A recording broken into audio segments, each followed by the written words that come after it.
Welcome, everyone, back to another BOLDcast discussion, podcast, analysis, breakdown, extravaganza. Today, we're going to be talking about the hidden inventory arc of Jujutsu Kaisen, Season 2, Episodes 1 to 5.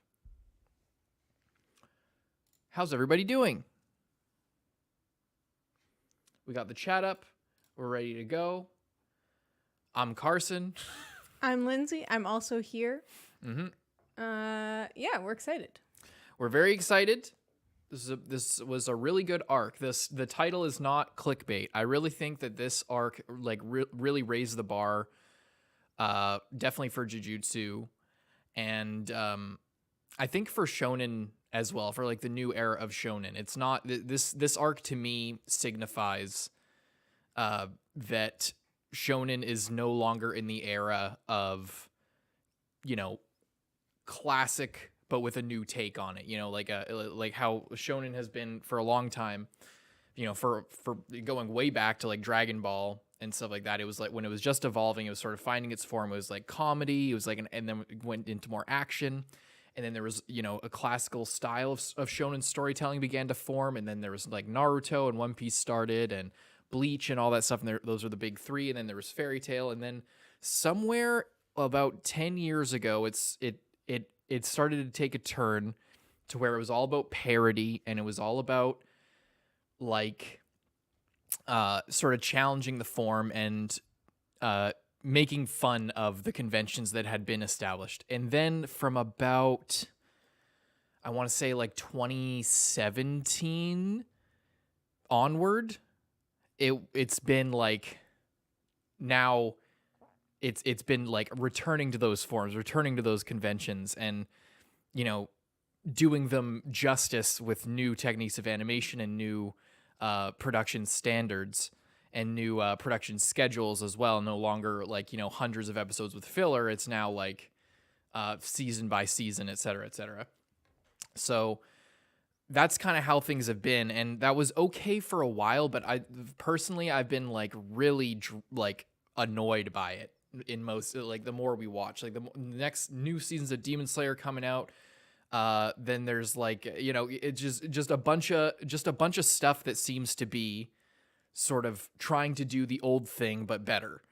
And this season, I think even season 1, I think tried to tap into that. They were sort of falling into the trap. I think that's why a lot of people, and us included, why we sort of looked down on Jujutsu, or at least didn't give it the credit that it deserved when we watched season 1 for the first time. One of the reasons, we've talked about this in the previous discussion, which you can go watch.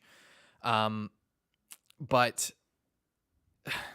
it's sort of catered a little bit more to that style. And I think this arc, these 5 episodes, like really solidified it as like I feel like it's unfair to say that I expect this from every show, and specifically every shonen, but I kind of do. Like I feel like after watching this, I'm a lot less after seeing that new things can happen and things can be done to like, bring life back into this after it had been growing stale in this recent era of shonen. Like I kind of do, it's kind of raised my bar for standards of what I am kind of looking for shonen at this point. I don't know about you. Yeah, I think, but yeah, I think that's pretty fair. And I think that this arc, I think with the whole rewatch, with like rewatching season 1 and like noticing all of the like writing choices that kind of like take it up a notch from what it could be, which on our first watch through, it's like, we hadn't seen as many things. We weren't as into like in-depth reviewing and critiquing. So I think this, and then when you watch the movie, and then now when you watch this like prequel, basically, to see that like all like to be able to have like basically like a prequel or like a backstory for some of the main characters, I feel like is always really tricky because it's in the past and you have to kind of you have to be careful not to give away too much. That's something that Naruto does all the damn time, is it gives way too much backstory. Other shows do this too, and it's like, okay, I liked this character when they were mysterious, and then now that we have like every second of their entire childhood into adulthood, then they're not that mysterious or that cool. They're just kind of boring because I've seen them too much, basically. And sometimes it's like, okay, well, we didn't need that backstory. It was just kind of an excuse to show off this cool character, you know? I feel like this could have easily turned into something like that of like, let's just see Gojo being super cool for no reason, and it doesn't matter. But I felt like it really did matter, and I feel like it showed the story of like why Gojo is the way he is, why Ghetto is the way he is, why, like, it was like the divergence of paths, and they didn't take an entire season to do that. It was 5 episodes because those are the 5 episodes that were needed to tell that story. You didn't need more, you didn't need less. It was like the exact amount, and that's what we talk about all the time pretty much of like show, like with JoJo part 1, it's like how many episodes was that, like 6 or something? It's like that's oh, okay, 9. Well, it's like that's how many episodes it took to like tell that story or that part of the story. And it's not this kind of thing where, okay, well, you know, the story's only 5 episodes, but we have a 12 episode season. I guess we're going to have to, you know, add in an extra 7 episodes of literally nothing. Instead, they do that, and then there's this break, and then, you know, the next part of the season is also probably going to work out really well, where it has like the correct amount of episodes to tell that part of the story. At least I hope. And I think it will, given the like attention to detail of the production so far, especially with season 2. For sure. Yeah, the whole episode count thing is a big deal. Speaking of, you know, if we're, I feel like comparison is kind of pointless right now, because it's just it is really just a different. It's a trying to do a different thing, and that's why I like Jujutsu a lot. But you know, I remember one thing that I think makes a good comparison as far as, you know, breathing new life into the genre. When the last season of Demon Slayer was coming, I know it's like, as far as content, it's like one of the weaker little parts. My hair is all fucked up looking. Gross. Anyway, and I remember during that time I was thinking, and I think everyone especially who were anime only and even manga readers were thinking, like, this should be a movie, you know, like this should really just be like, there's so much fat. And you know, it really fell into like it really slowed down the pacing in order to fill an episode quota. And although it wasn't like the most powerful material, it really it could have shined a lot more if it wasn't trying to fill that quota, I think. Because it was just like a fun story. But it's funny because the feeling of that with that season of Demon Slayer and feeling like this should be a movie because it would just work a lot better. It's kind of like the same but opposite feeling with this part of Jujutsu, where I'm just like, I'm surprised they didn't make this a movie, because this would have exploded. But like, I'm glad they didn't. I don't know. Like, here's the thing. If I was just a normal viewer, I would have wished that they made it a movie. I would have loved to go see this in theaters and have all the hype going into that. But it's just, you know, for the form factor of reactions and covering it week to week, and, you know, the hype train and everything, it's a lot more manageable for us. So obviously we're glad that it was a show, but I just can't imagine like how much fun it would have been. Like, I think of specifically the part where Kuroi gets kidnapped, the maid gets kidnapped, and they're just like staring each other down in the alleyway, and it's like all intense, and then it cuts to the beach scene, or like, because the end of the episode leaves off and she gets kidnapped. It's like, imagine if those were stitched together.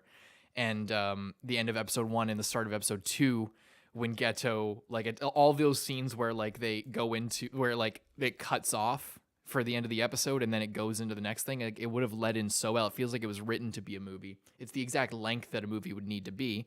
5 20-minute episodes, it's like an hour and a half. So it's just kind of funny that they didn't do that. Anyway, I guess the whole point of starting off this way is just to, I saw people in the chat talking about, oh, by the way, yeah, sorry. So there's a few things before we get into more stuff. I wish I mentioned this right off the top. Welcome, everybody. We did a rewatch of this part of the show. There's 5 episodes, and it took us 5 hours to do because we were talking so much. It was live streamed on Sunday, and you can watch the VOD on our Patreon. That VOD, as well as the VOD for the movie rewatch and season 1 rewatch, is all available on Patreon for $2. You can get access to all of those VODs and previous VODs and Discord and a bunch of OP reactions. We made it available to all of our patrons, so anybody, even our lowest tier, which is again $2, can go there and check that out if you're interested in watching that. We went really deep into a lot of analysis and a lot of breakdowns and symbolism. We paused a lot and talked about a lot of things. We went on a rant. We watched a little bit about the dub and talked about dub voice acting and why dubs were, we went through the whole thing of why dubs were terrible in the 80s and then started to rise in the 90s and then peaked in the 2000s. And then kind of plateaued in the early 2010s. And then since about 2015, they've just taken a fucking dive since there's so many more animes. We went into a lot of detail about all that stuff and a million other things. You can go check out that VOD. I really recommend it. These rewatch VODs have been these streams have been really, really good. Some of the best streams we've done, genuinely. I'm not just hyping it up for you Jujutsu fans. It's it's been a lot of fun and it's been very fulfilling to rewatch this show specifically. And give a lot of analysis and give our thoughts on it. So you can check that out.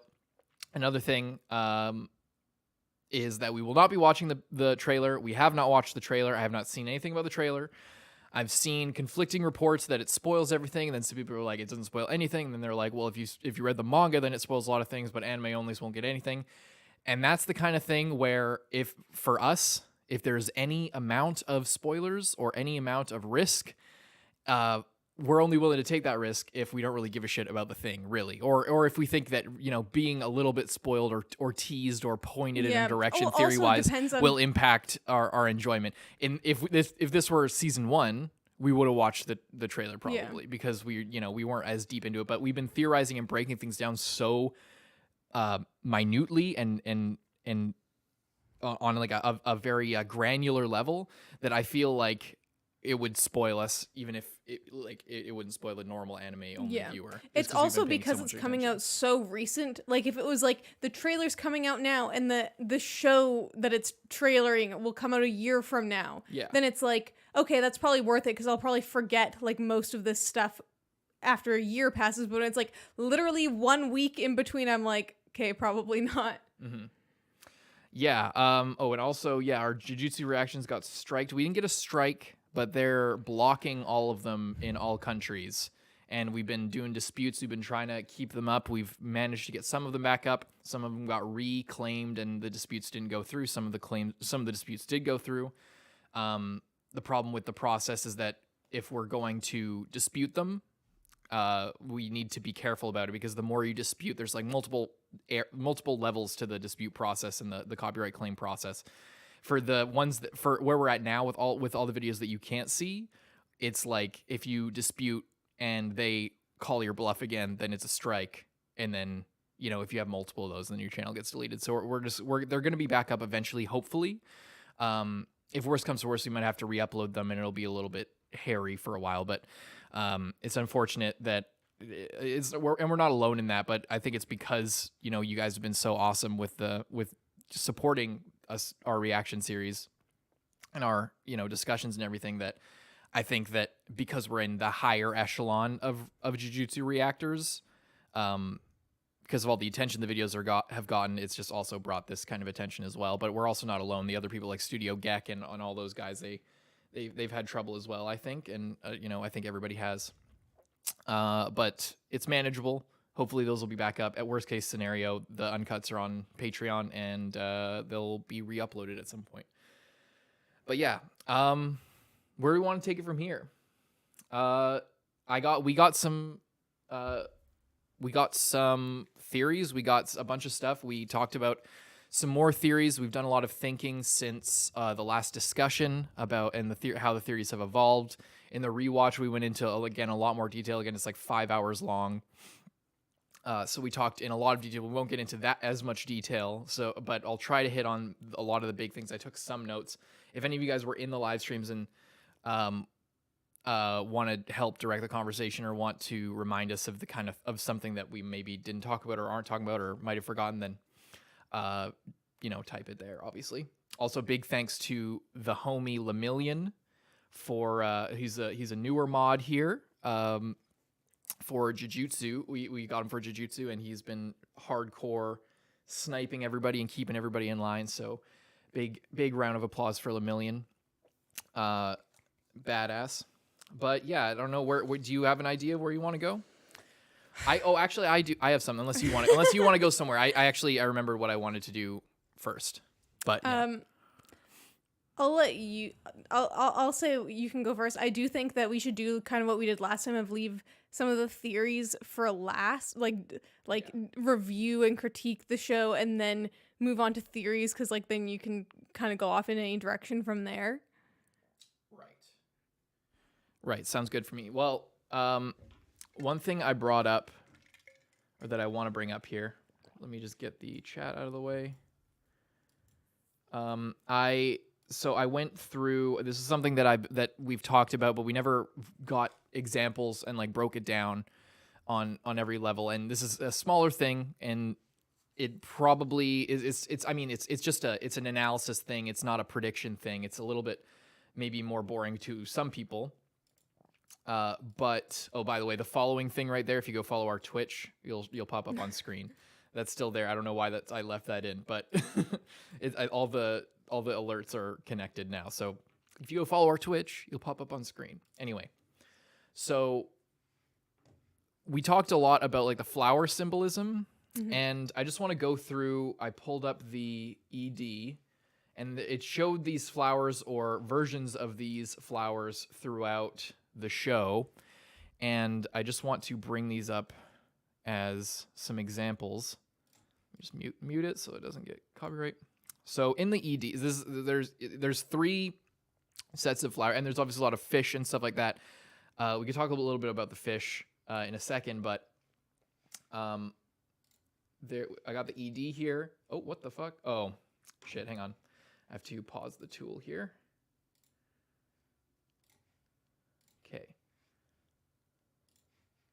Okay, so if we bring up the ED and go to, there's an interesting sequence here, and this isn't an ED breakdown, but this is sort of talking about some of the symbolism for the show. So this, as far as I'm aware, is the butterfly weed.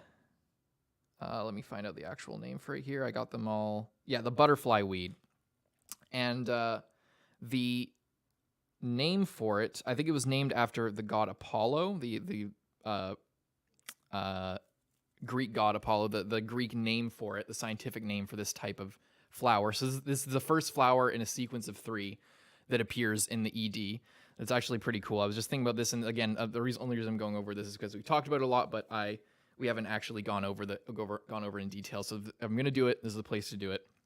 So and this is just random Google searching, if you guys have a better explanation of what all these mean, but I think it fits pretty well. So this is Apollo. Apollo was the god of prophecy and oracles, music, song and poetry, archery, healing, plague and disease, and the protection of the young.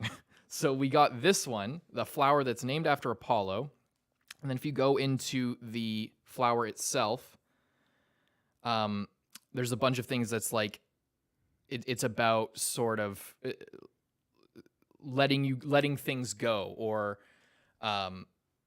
growth, or evolution, basically. Because again, it's the butterfly weed. Therefore, there's a metamorphosis angle there. So that's the first one that's shown here, and then instantly after, you get this old guy, the red spider lily. A classic. Classic red spider lily, which, if you don't know, is if you see this in any anime or anything really, but it's used a lot in anime, it means that somebody is going to die. It's a symbol for fate, but it's usually used for death.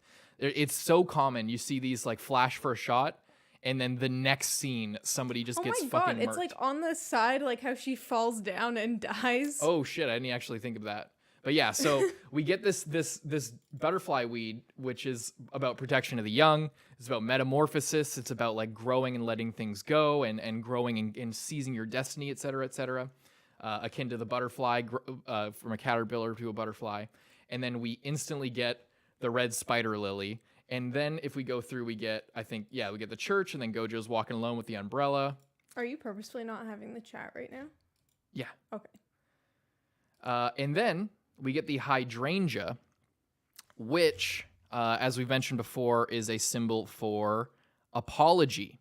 So we get transformation, death, and then I'm sorry right after. So I think, and then after this, it goes into her walking into the light, and then Ghetto in the darkness. So this is it's just, I'm just pointing this out again because we've talked about it a lot, and we've talked about it in various places on live streams or in different reactions, and I wanted to put it in here so that if people come back to watch this, they can get the full thing.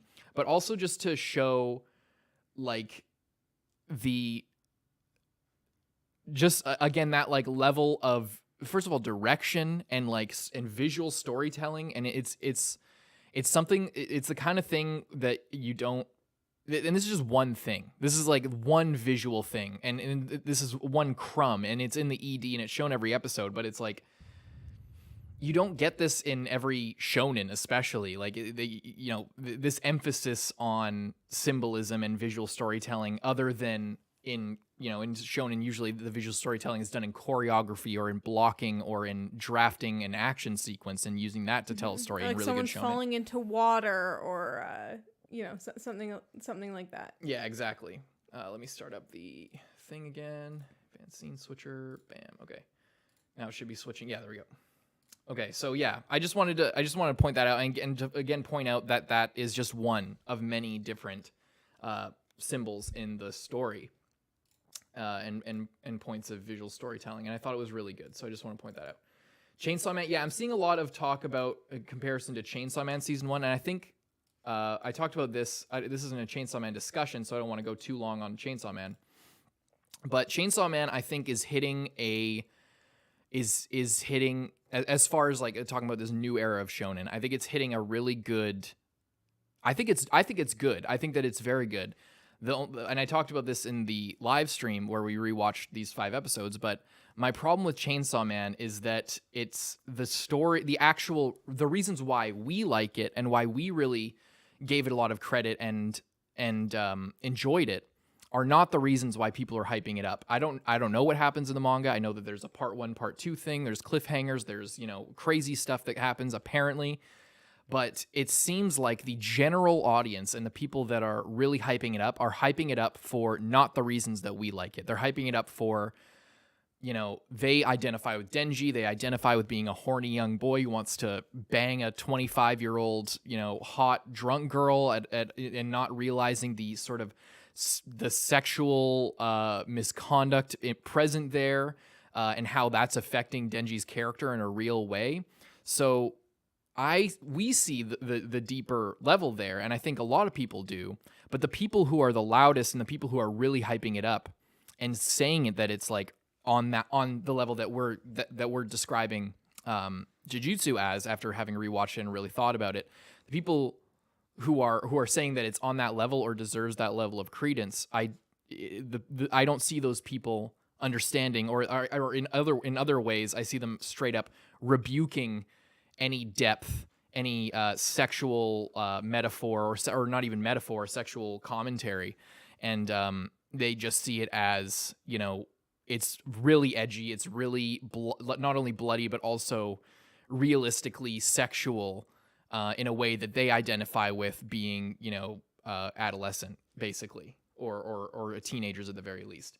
So, I think people relate to that side of Chainsaw Man, and then they put it on this pedestal because they really identify with like the raw feeling of identifying with a guy who just wants to fuck a girl, who just wants to, but the real thing there is that he wants to experience love, and every time that he gets a sexual taste of anything, it's super gross and weird and inappropriate, or he gets like cheated out of it, or with power he's super underwhelmed by it, and it leaves him with a complete existential crisis.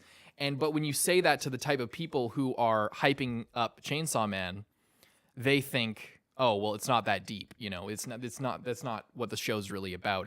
That's not what I got from it as a 18-year-old dude. I want to fuck Himeno. And that's what the show's about. And Denji wants to have sex, and that's really relatable to me because I also want to have sex because I'm in, my sexual prime as a young man, and I feel denied, and I'm in society, et cetera, et cetera.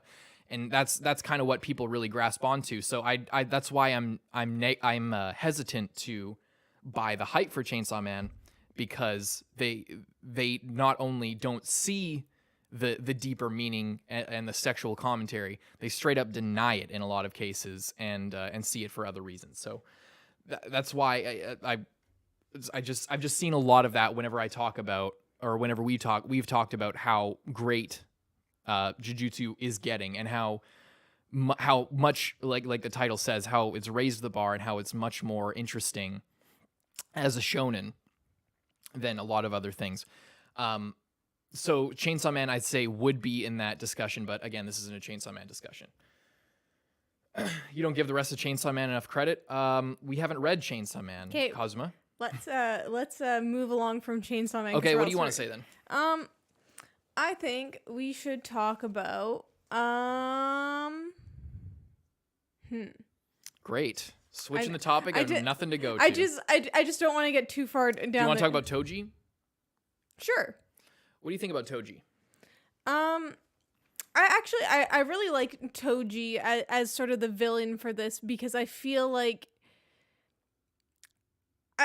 I feel like he was really good, because he's obviously and it does also add backstory to Megumi, because in season 1 all we hear is like, oh, his dad like abandoned him, basically. We now know that Gojo, the guy who's been like mentoring him, killed his dad. And we also know, because then it was like, oh, was Gojo hiding that from him, and he like purposefully wasn't telling him? No, he straight up was gonna tell him when he was 6 years old. He was gonna be like, yeah, bro, I killed your dad.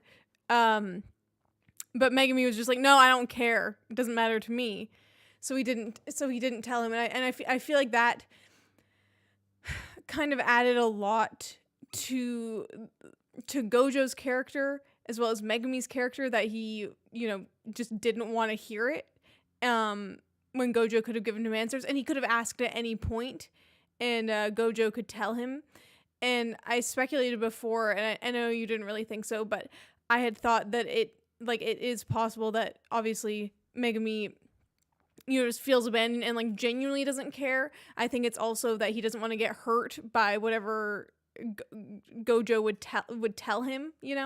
It's like he could learn that his dad was dead. He could learn that his dad did some other shit. He doesn't know. But as long as he doesn't know, then he can still not care. Once he knows, then he has to, feel some way about it. And it's probably not going to be like, oh, I just don't care about that. You know what I mean? Yeah, I do know what you mean. Yeah, and I think that there's the comfort in not knowing, but more there's the comfort in being able to be resentful. There's the comfort in just being able to blindly dislike him and not even consider that there's a reason.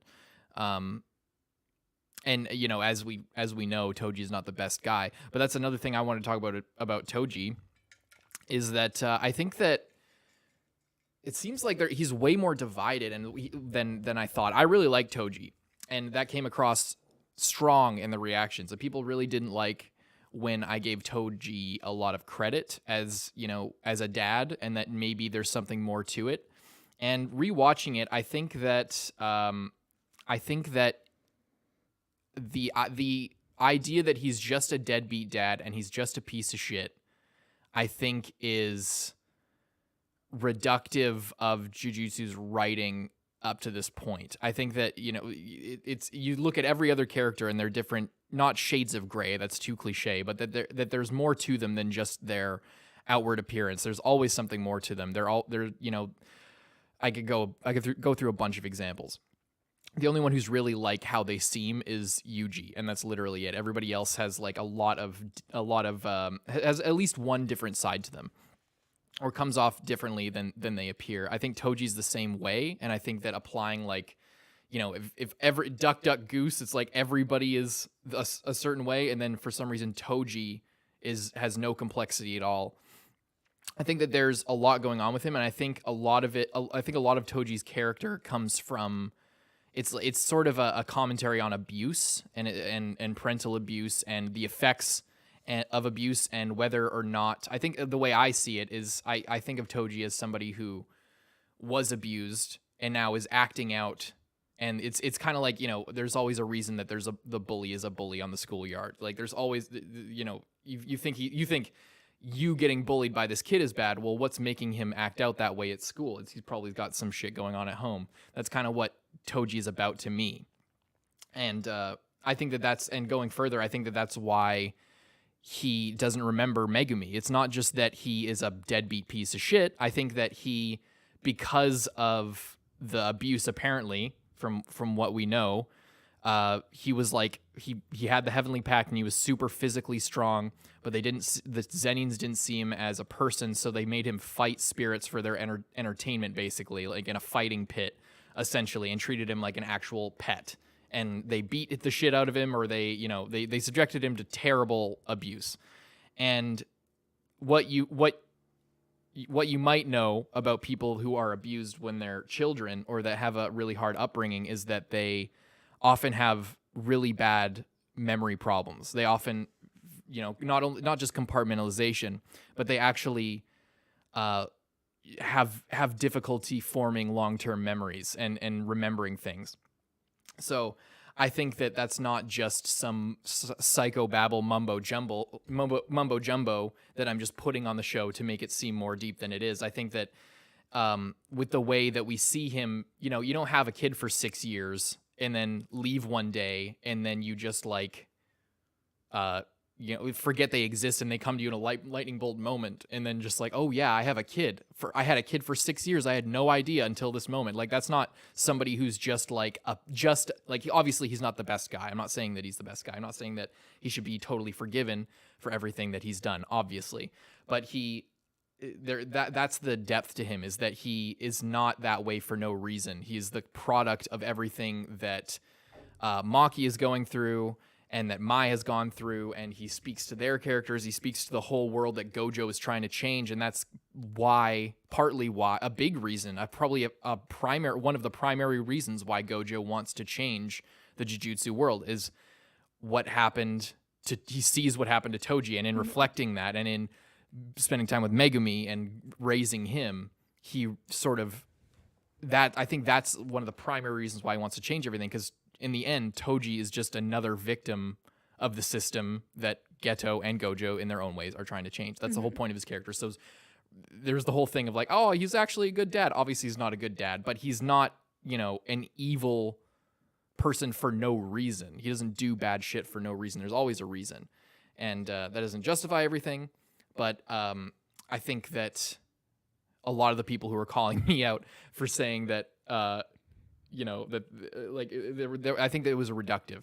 Anyway, what do you think about that? Yeah, I think he had a lot of shit in his past, and then he finally gets a good thing in his life of Megumi's mom, where he loves her and cares about her and is having a good time, and then she dies, and then it's like, where does someone like that go from there?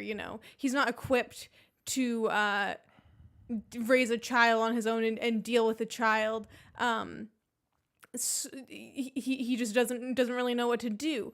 So yeah, it makes sense that he it's not that he ran away because he hated Megumi and despised him and never wanted to think about him again, but there's a certain thing of looking, I imagine even thinking about Megumi or being around him would just remind him of his dead wife constantly, and Megumi seems to look a lot like his mom, also a lot like his dad, but you know his mom's hair. Yeah, he does look a lot like his mom, and I imagine that would just be kind of a reminder of that time in his life and how things could have been so good, but they just kind of weren't. And then he just has bad luck, so he might as well go and get some money and work for these guys and do whatever because it doesn't matter anyway. And I think that it's really interesting in how you're talking about how Gojo kind of learned from Toji and has thought about that a lot, and it informs the choices that he makes later on in season 1. And I think that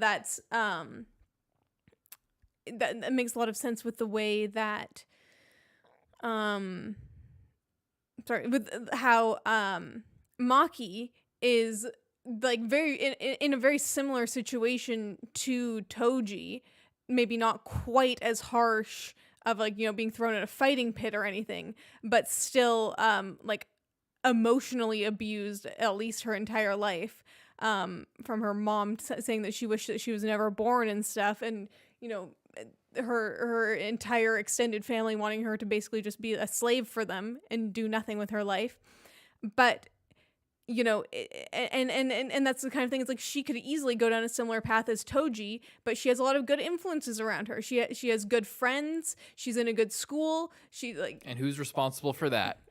Gojo. Exactly. This is what I'm saying. It's like the whole, and that's what's really interesting as well. Of like how, you know, they have like these teams, and we see so easily, you know, with Gojo and Ghetto, how easy it is for people to not be okay, and even though, oh, you're in this like 3-man team and you're gonna look out for each other, and how that falls apart so easily, you know, and then like Ghetto is like going down a completely different track, and Gojo isn't really, you know, noticing, or he's kind of noticing but thinking it'll sort itself out, but they're not together all the time, so it's, you know, things fall through the cracks. So I think with Maki, it's especially important that she has all these people, and she has like a healthy goal of like, okay, I want to train at this school and become really strong and help people and like prove my clan wrong, instead of like, oh, I want to just do whatever, get as strong as possible, and then go fucking kill those guys, you know?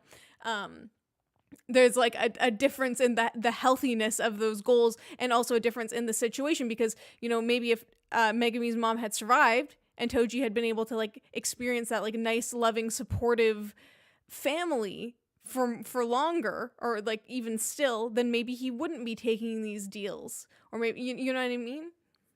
I mean, it's impossible to say, but you know, there's a lot to think about. No, I definitely think, yeah, I mean, from what we know about Toji, he definitely went through a measure worse than our understanding of Maki's upbringing, but definitely, like, I think that's the whole point of the arc, really, is showing how Toji and Rico and the response to both of their situations, and how they both are symptoms of the whole society. That's like what the whole arc is about, and that's what the end scene is about, and that's what the whole when Gojo takes Rico's body out of the Star religious group, and they're all clapping and everything. There's the shot, we talked about this in the live stream as well. There's like, they're in this white room with like blue lights coming down, and it's like, it seems like this very holy place, but it's filled with all this shit.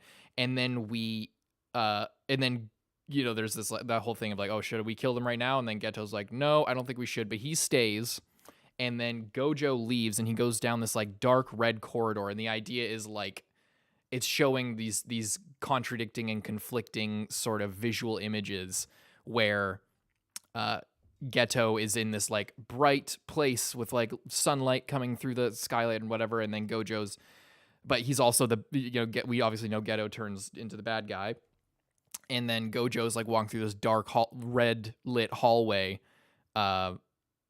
and that's supposed to be like a dark, he's going into like the darkness or whatever, but it's actually the funny thing is because the idea is that that is sort of representing how both of them are choosing to handle what you were talking about with Toji and with Rico's story, and how the whole system is kind of just fucked up, and how there needs to be some sort of change, and them walking away from each other in their respective like light and dark places is actually really interesting. And I noted this in the rewatch, was that the whole arc, Gojo's learning how to do reverse curse energy, and he has a breakthrough in the fight with Toji. And what's interesting is that blue is like representative of like cursed energy, which, as we know, is formed by negative emotions and bad things and bad thoughts, and represented mathematically, because Gege apparently loves math, as is becoming more apparent this arc. Curse energy has a negative numerical value. It's represented by a negative integer because it like damages things or it creates bad things, and it's formed by negative bad feelings, and then it's represented as a negative number. That's why when Gojo's talking about doing reverse curse energy, he's multiplying those together and creating a positive number in a way like a negative thing or a reverse thing. But reverse curse energy, it heals people, and it's represented by a positive number, and the color is not blue, it's red. So when Gojo was walking down that corridor and he's shrouded in this red light, and it seems like it's a darker place, but he's cloaked in sort of this light that represents the journey that he's come on throughout the arc of being like both in terms of his power system, and as we know he goes on to obviously be a positive figure as things go along. So that's just a little bit of interesting visual analysis there, but I just find that whole thing really interesting, how the mental aspect of their decisions is reflected in sort of the power system and everything, and how they choose to tackle the situation. I think that's really cool. Mm-hmm. And I remember in the rewatch, we also talked about how there's that aspect of like how in Jujutsu like red is like positive and blue is negative, but also how like in that moment they have a thing where and Gojo's just like, should we I'll kill them all right now, like no one can stop me, I'll just do it.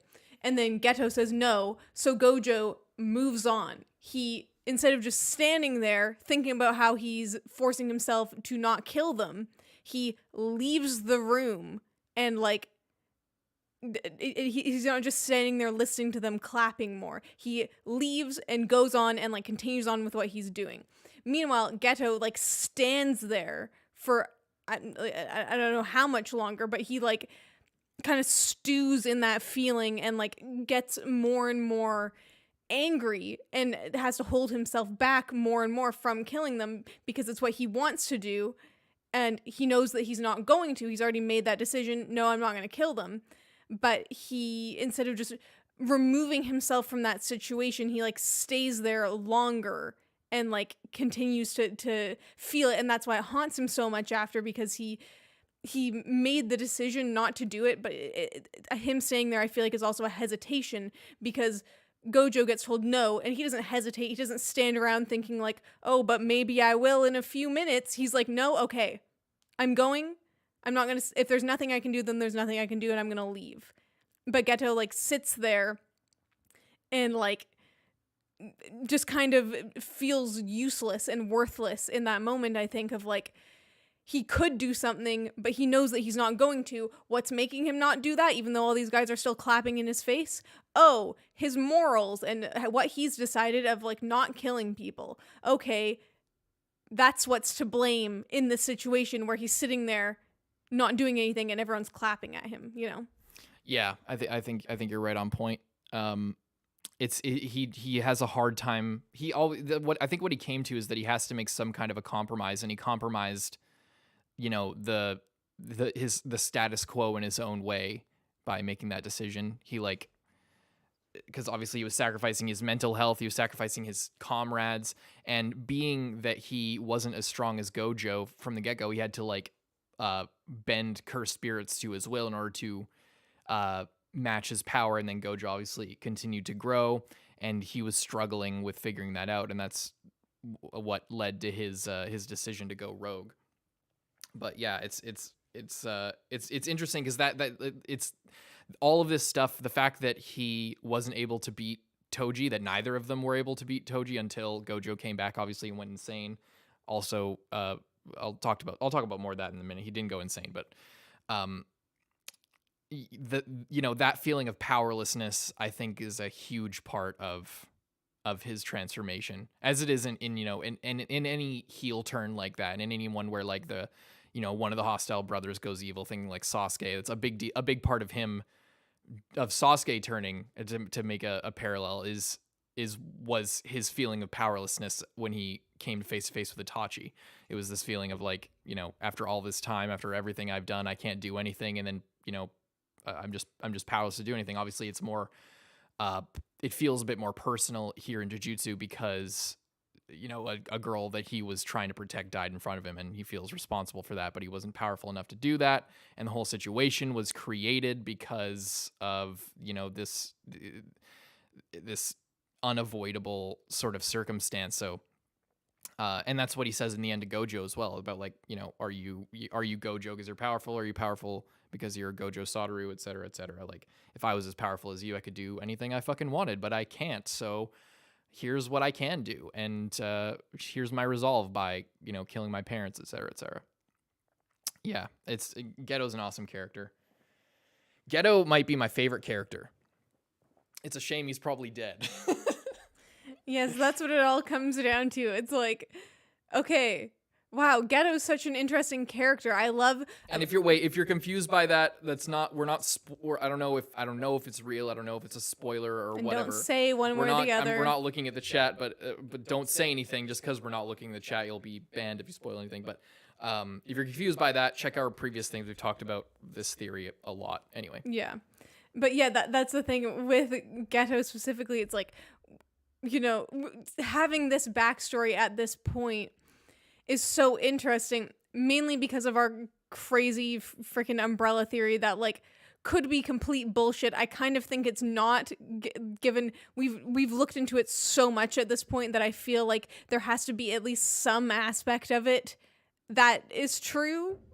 To whatever extent, it doesn't matter. At this point, like after I've rewatched the show, like we rewatched it on stream. I've rewatched it like 2 or 3 times at this point, going through all the scenes, all the relevant scenes, and like watching in between and like trying to figure shit out. At this point, like I'm like fully convinced that there's some possession. It's maybe not the exact thing that we're thinking, but there is something going on there.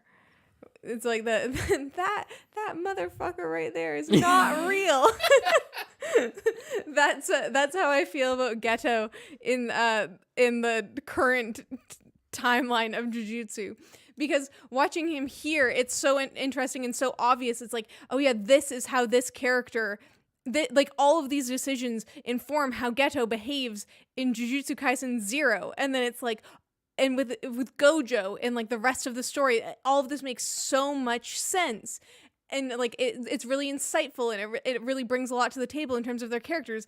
And then you come down to the same problem that we come down to every single time, and it's that Ghetto in season 1 of Jujutsu Kaisen is not the same fucking guy. He's just not the same guy.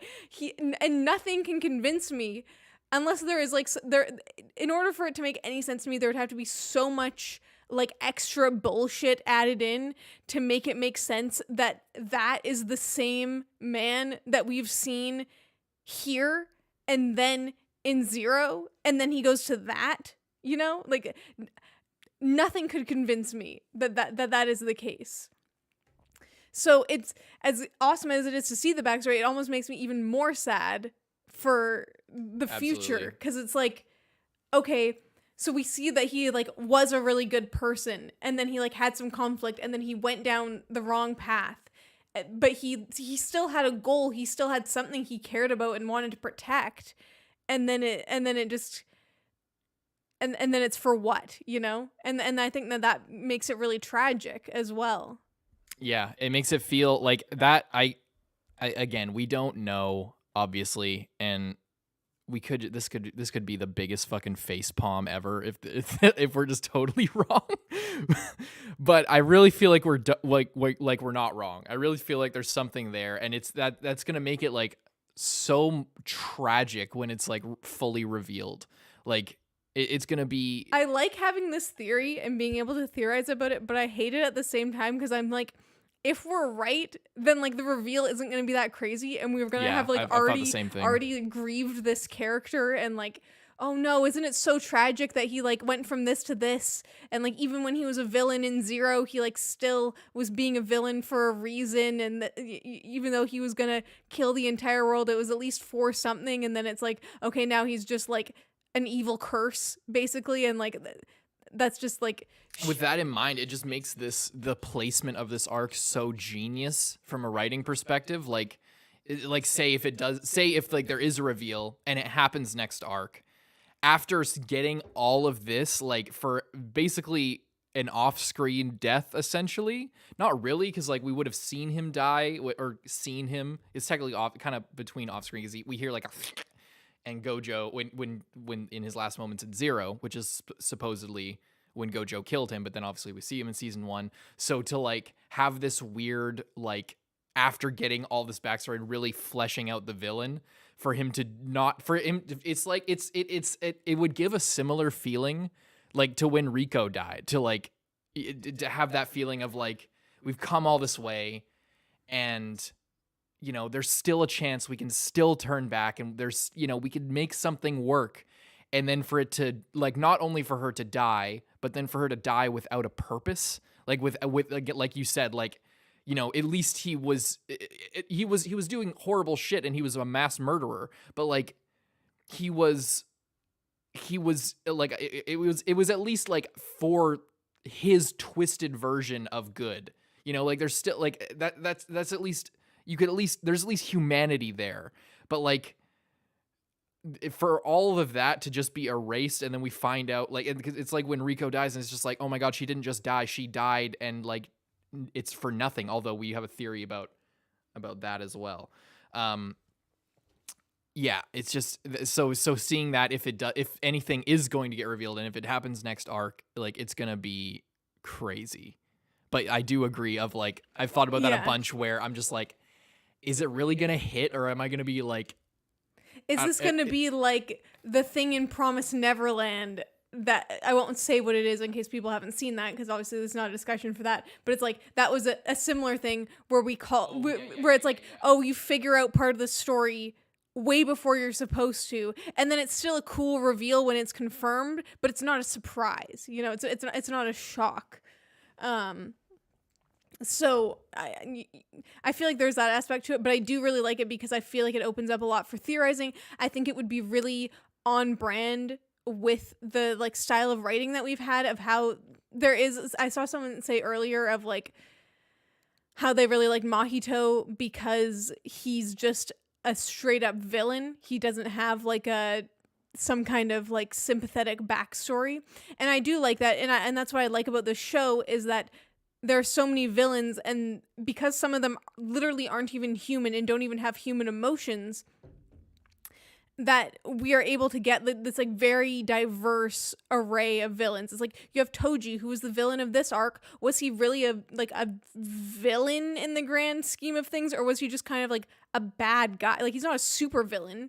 He wasn't destroying the world. He didn't even have any like grand goals or ambitions of his own that he was following. He was just doing what someone else told him to do, you know? It just so happens that we were like watching the one person that he killed. He killed one person. I mean, obviously killing anyone is not okay. But like with the amount of power that he had, he could have been so much worse. He could have just been, you know, been a serial killer, basically going around and killing people for no reason, but he wasn't. And then, you know, then you have someone like Ghetto who, you know, does kind of go down like a more popular villain route, or like some where it's like, or at least more like recently popular, of like he has a really sympathetic backstory and you can understand how like in his mind he's doing the thing that he needs to do. He's doing in according to his goals, he's doing the right thing. He thinks that he is, you know, he's the villain of like all normal people, but could be the hero of like jujutsu sorcerers, basically, and it's that sort of like middle ground. And then you have people like Mahito or Hanami or Jugo or whatever that are completely in it for themselves, and you know there's nothing more to it than that. I'm gonna go check on the cats. Okay. What that sound was. One sec.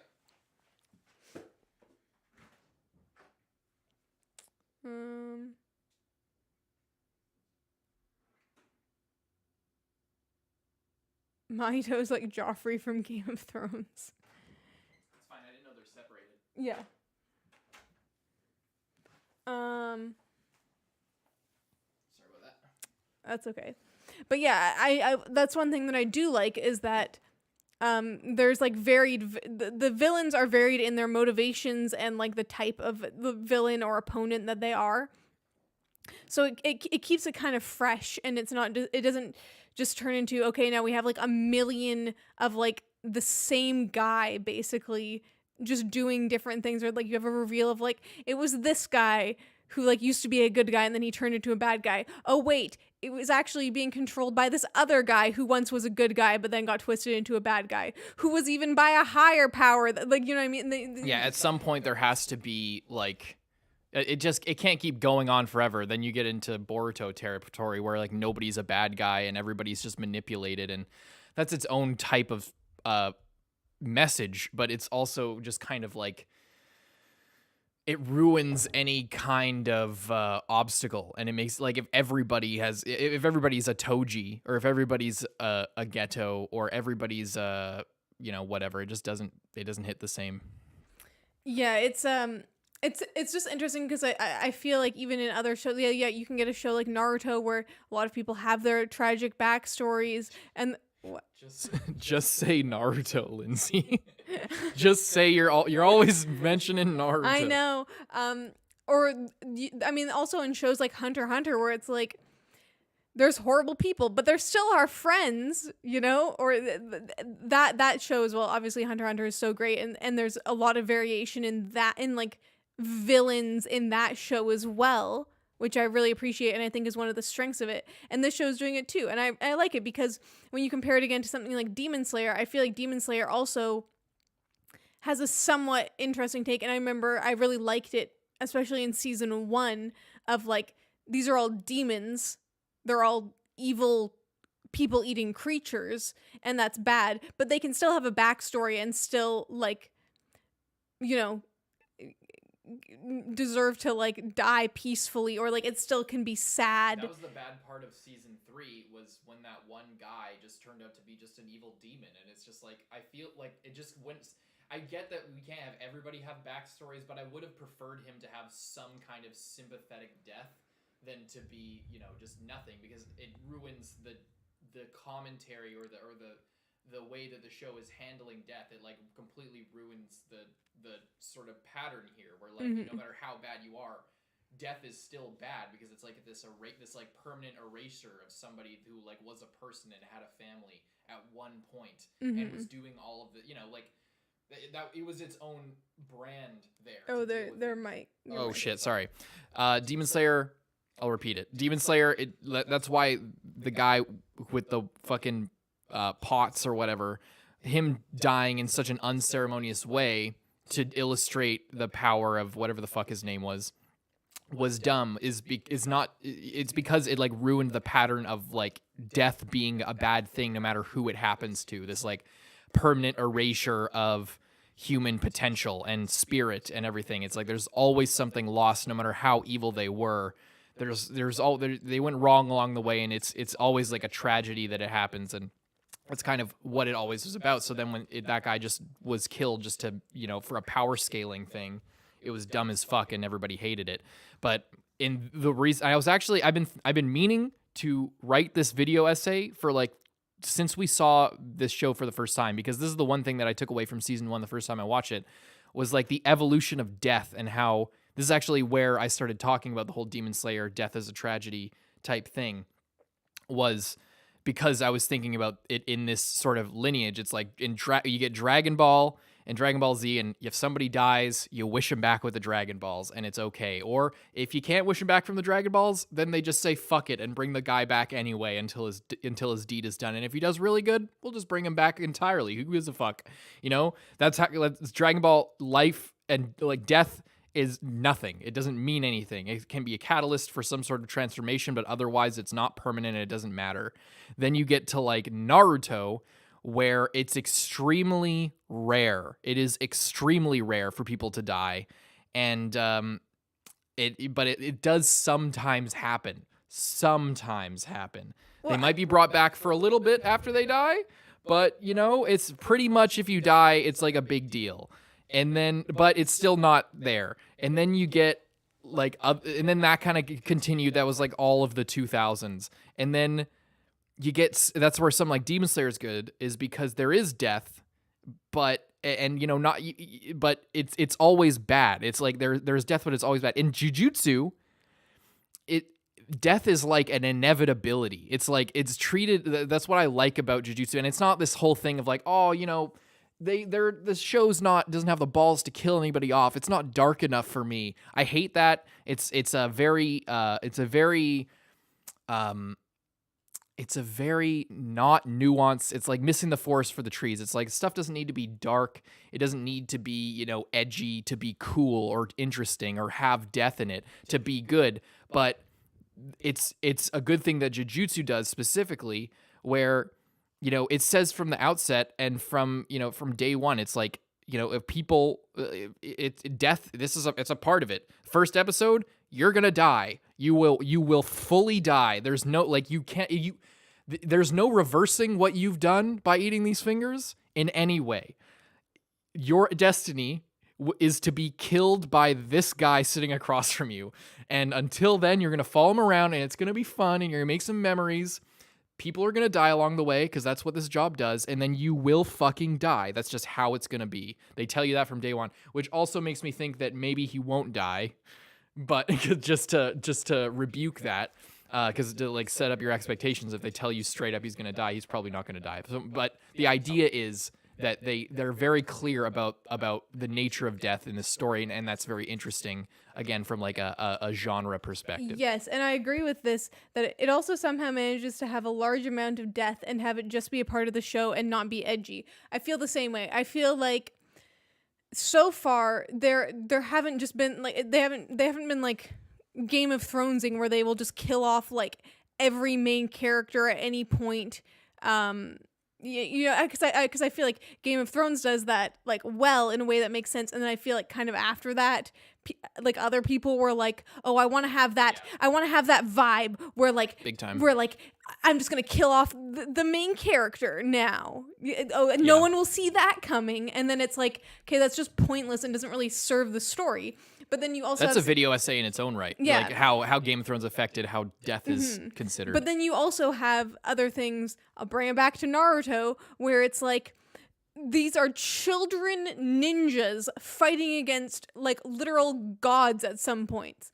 Okay, like there is very little death in that show. The only people that have died are like, distant figures or like role models who were like old and would have died anyway, or like some people who like died in their prime just for like the purpose of it being really tragic, and that's like the role that it plays in the story, but it's that's why Jujutsu is good in that way, is because I think a big part of Jujutsu is learning from exactly what you said and what we always talk about with Naruto, like how this is a show about child soldiers, and the whole point is that it's tragic that there's these child soldiers and the world needs to change, but then you're glorifying the fights simultaneously, and nobody is actually permanently hurt by this except for people who are mentors and would have died anyway. So I think that a big part of Jujutsu is taking that, this, like what I said, this continuum of this historical aspect of how death is written into stories in shonen as a genre. I think I think the author saw that and was like, I'm gonna make child soldiers, and they're going to fucking die, because that's what happens in a war. And if they don't die, they're going to be depressed, because having your friends die or just being told that you're gonna die, doesn't usually contribute to a super happy-go-lucky attitude all the time, especially, and that's what I like about Nanami, and I really like in this prequel, because that's what we're technically discussing right now, is that we see his story off to the side, and we see, because it's mostly on Gojo and Ghetto, and we see them, and their situation is a little bit unique because the third person in their group basically just like stays at the school. She doesn't really leave. So that's their dynamic is a little bit different, and they get a lot closer because of that. But we know, that you have three people groups. So there's like this other off to the side where I don't even remember what that guy's name, but the guy who died, Haibara, and we have him. And normally it's like you have a character like him, and they die. And it's sad, and you can tell immediately that they're gonna die because he's just too goddamn happy. He's clearly not cut out for it, but he's trying really hard. He's given it his all. He's not gonna make it very long. But what I really like about that is because we see, once again, this is the prequel, and we see how Nanami is in the end, and then just sort of like off to the side of this, we see that like that was kind of Nanami's final straw. It's like his teammate, who he was very close with and spent a lot of time with, just died, and it was pointless. It was for nothing. It was just basically like a stupid error that they get sent in to fight something that was out of their league. But fucking Gojo could have done it easily anyway and would have been completely fine. He didn't have to die, but someone basically just fucked up on sending them there or just wasn't informed. And it's like, and he was like, I'm gonna be a banker now. Well, it's like if that's what your life comes down to, that like someone's like a clerical error basically, or like a someone's impression of something, or just lack of information can just mean that like a 16-year-old child just gets killed. Like, is that the kind of lifestyle that you want? Like, there's no future in that. That's the whole point of this, is that by doing this, you're sacrificing your future. You're helping people, but it is a sacrifice, and it's not something to be taken lightly. And I think that that's what I really like about it, is that it seems like it's not something to be taken lightly. And in this prequel, the people who kind of were, like Gojo and Ghetto, they were kind of like, yeah, we're the strongest, we're this, we're that, we're like unstoppable.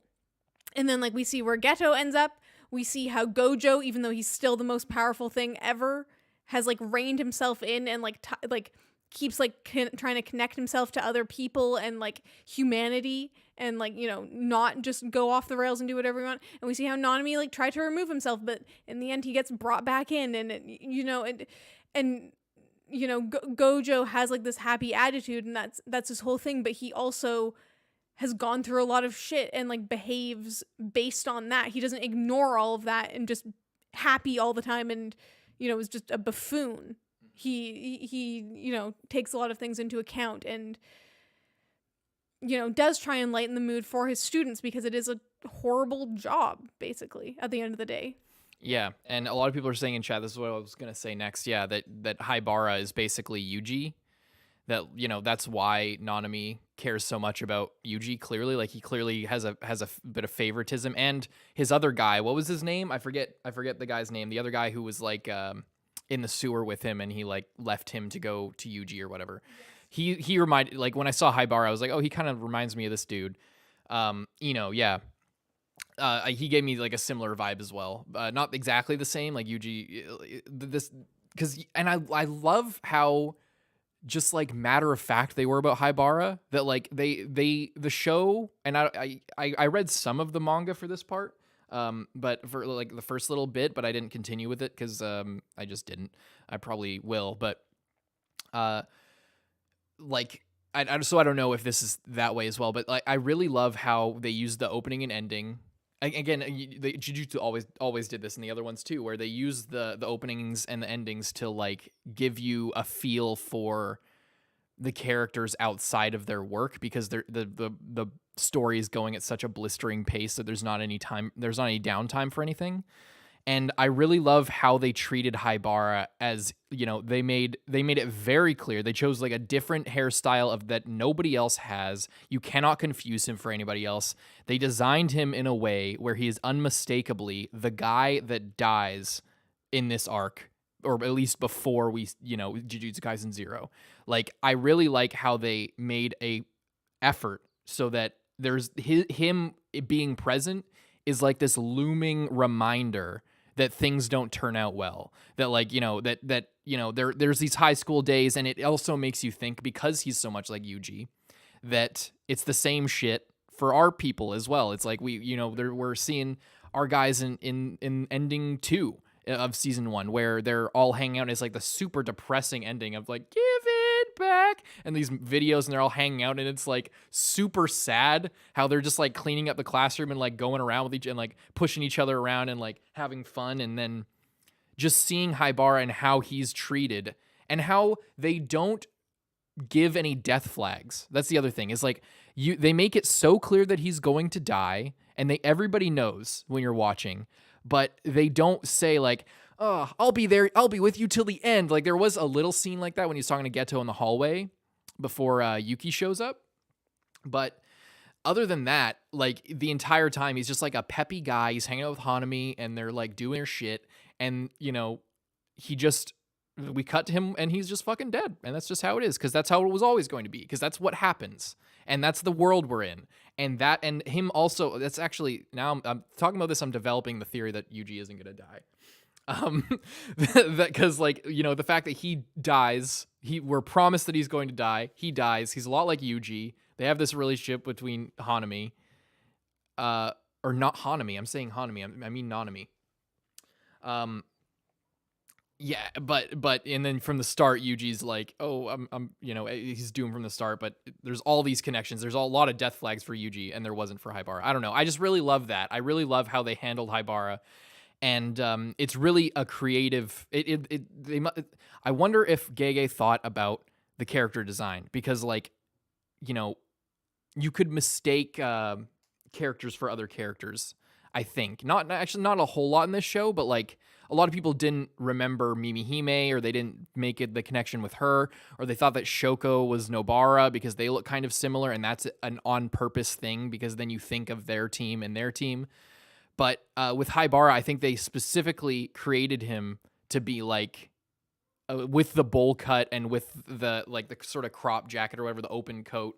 He dresses in a way that other characters don't. He doesn't really look like any of the other characters, and he's clearly missing. So I think that if you're paying attention at all, or if you remember season 1 at all, I just love how they did that, how the characters design and the whole vibe of everything just like has this looming sense of death without actually, you know, giving any death flags. I like that. Yeah, and I saw someone say a little bit ago in the chat about how Yuji wants to have a proper death. And then how the show just makes it's like no death is really a proper death. It's like no one has really even died for a cause at this point, you know? Like everyone has just died like for nothing. The closest you could get would be Ghetto when Gojo kills him, of like, but he didn't really like go out in like a fight necessarily. He just had to surrender because it was Gojo. And he just kind of got beat at that point. But I guess that was for a cause, but it was just kind of pitiful regardless, because he was just like sitting in an alleyway and it was just depressing. So even though he was fighting for something, it wasn't that great. But like everyone else is like, and like, you know, like Junpei as well, it's like he was like trying to do something that he thought was good, and then it completely backfired and was horrific in the end. So it's like, and yeah, it does all make you wonder of how it's going to end up with Yuji, of like, is he not going to die, or is he going to be like the one character that gets like a proper death? Is he, you know, where we have like, you know, Rico getting shot and it means nothing, and it was like you're like so close to your goal and it's just whatever. What was the point of it anyway?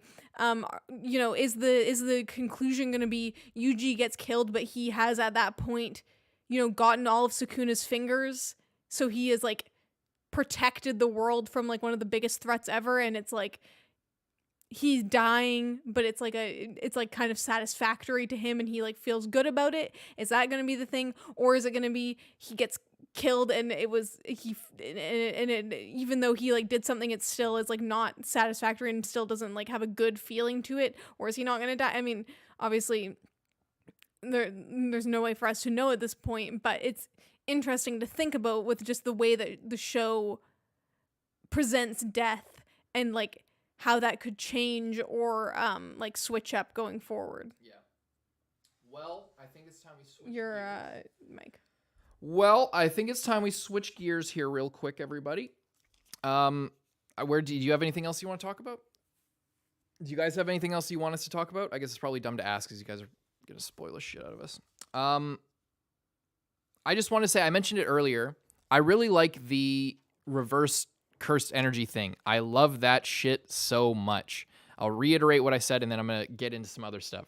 The reverse curse, the curse energy being quantified mathematically on some level, the whole multiplying two negatives to make a positive, the fact that curse energy, which is formed by like bad feelings, creates a negative integer or is represented by a negative integer and therefore like is measured in negatives, is so clever to me, because of how Gojo's journey goes this part of this arc. The fact, and it leads into the I am the honored one or whatever it is, that whole quote of this whole Buddha symbolism, the fact that he's like this godly bodhisattva-esque being, that he's like enlightened, is very interesting, and it tracks with the both, and this is something that only good shonen do. Only good shonen do stuff like this.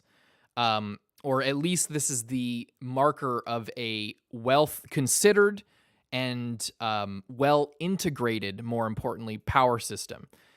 In shonen, power systems can feel kind of disconnected. There's always the element of like, you know, when somebody has a transformation, it's like they sort of sacrifice something or somebody dies around them and they sort of unleash that like inner darkness within them and integrate it into their personality, and they reach this higher level of power that allows them to like, you know, they get what they're missing and they can beat the guy that defeated them before or whatever. So that's present here. And that's present in a lot of shonen, but like something that is less common is, you know, a very detailed power system that integrates the feelings of the characters, their emotional state, into the way that they interact in a fight and the way that is represented. And that's something that this does really well, and why Gojo's development in this arc is very interesting, is because he starts out and he is, if we describe like how he is, he's very directionless, he's very inconsiderate, I would say. Not bad, but just inconsiderate. He doesn't have to think. He has the luxury of being able to do whatever the fuck he wants, so he doesn't have to consider anything. And that's why a lot of people mention the whole moral compass thing with Ghetto. And that's because he's very immature, so he doesn't have to think about stuff like that. And at that point, he has no real qualms. He doesn't really think about like the Jujutsu world as he does in season 1 and onward. He doesn't think about like how to change things or that things are even bad. He just thinks, whatever, if something happens, I'll fucking fix it. Who cares? And as a result, or as is emblematic of that, again, getting back to the power system, he can only use like normal cursed energy. He can only like bring things in, and it's only the blue aspect, which is what cursed energy is often shown as, this blue or teal like color. And then he tries to do red and he can't. But it's only once he is defeated, and once he is forced into a position. Also, like the whole thing in Jujutsu where, you know, people who are close to death like have like it's kind of like the whole thing about explaining your shit, which is a rule I don't like as much as far as all of this stuff is concerned, about like integrating the power system. It feels a little bit out of place in terms of like the thematic relevance of all of these details, but I really like the whole reaching enlightenment or reaching a higher level or having some sort of breakthrough upon death, since, you know, the whole thing is about spirits and about like releasing your spirit and about like, you know, it's about like ghosts and shit. I like that sort of connection, this paranormal idea that like when you die and you're sort of being released from your body or come close to it, you become more in tune with your spiritual self, and that is reflected within your power system. I think that's really cool. So when Gojo is trying to fight Toji, he can't. He almost dies, and he's been trying to figure out this whole reverse cursed energy thing. And then as he's dying, he, in this like lightning bolt moment, he achieves this sort of transcendence, because the idea with the whole transcendence upon near death or upon death is you're like letting go. It's like that feeling of like calmness that people describe in a near death experience. That's kind of, I feel like what the author is tapping into there, where, you know, you're dying, and there's this feeling of like it's okay.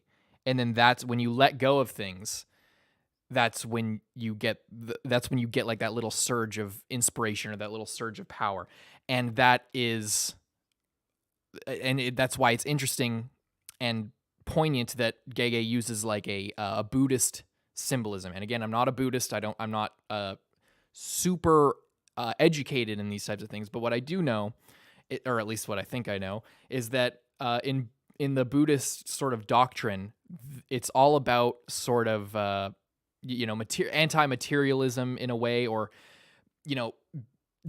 being able to detach yourself from the material world, being able to be in tune with yourself spiritually and not be held down by not having your spirit weighed down by all these material concerns. You can still care about things, but you have to have the ability to reconnect with this vibration, this higher plane, this sort of that's what enlightenment is about. It's about this spirituality where this feeling of oneness, this feeling of wholeness, and this feeling of being unburdened. It works into that enlightenment idea and this power boon upon death, because when you're dying, you have to let go of everything. So in that process, being forced into that process by near death, that allowing Gojo to go a little bit crazy. I mean, it's a little crazy to not care about, killing people and, to not care about the results of your actions. But in sort of a Buddhist fashion, it's like a circle of life type thing. It's like, that's just the nature of things. It's also in a way reflected in how we were talking about the series reflections on death and how the series chooses to write death, how it's just sort of matter of fact. And that's how it is kind of in that scene with Gojo and in throughout the whole story. And again, what the important part that I'm trying to get at is how these aren't only writing things for, the characters and the character progression, et cetera, et cetera. It's represented and mirrored in the way that the power system functions on a fundamental level, and that these things are in tune and mirroring each other and matching each other on every level. That's where it becomes interesting, because that's why Gojo becomes when he's at his most powerful that we'd seen him in the whole arc. It's after, and the way he's able to balance both this negative emotion and this reverse negative emotion, or positive emotion, both this blessing and this curse, blue and red together. He is embodying the sort of that purple move that he does, this sort of mastery over space and time, that is that power system element is in tune with this spiritual and character element, and that's it's deeper than a lot of shonen go, and it's the fact it's deeper, not because it's super not that no series has done anything like this before, but it becomes more relevant and more interesting because they're mirrored, because they're matched, because the power system isn't just the fight part, and this isn't just the spiritual character part. It's that it's that the way that everything is represented, the negative and positive integers, and the way that all of this is considered, it all fits together. It doesn't just fit together, it informs each other. That it's super well done and really good.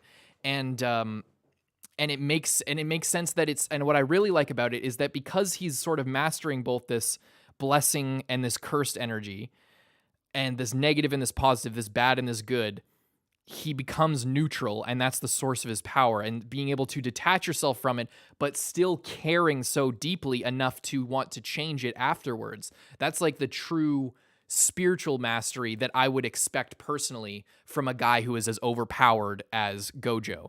Like for him to not just be, overpowered anime guy who's super hot, but for that to be reflected spiritually, and for him to come to this level of power spiritually, and for that to be informing the way that the power system works, and for all of this to be symbiotic and working together, is really, really good, and just good writing. It's just good design in general, in on every level. So that's why I love that scene. and why I love that line, and I love that all of these connections, because they fit perfectly together. Because when we see him be so detached and, enlightenment as it is described, of this sort of detachment from the material world and this acceptance of mortality and this acceptance of the futility of everything as a source of your power, and this mental calmness that is required in order to balance these things on an atomic level.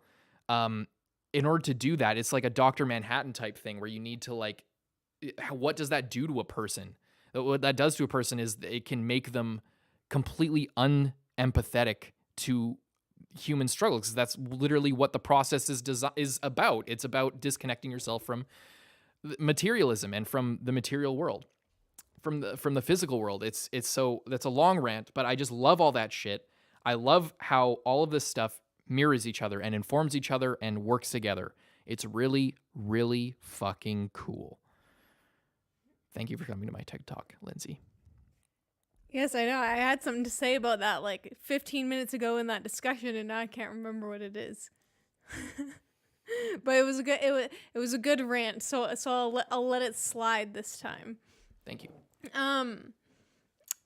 I did see this with Bim Bim talking about how the like inheriting abilities seems kind of lame.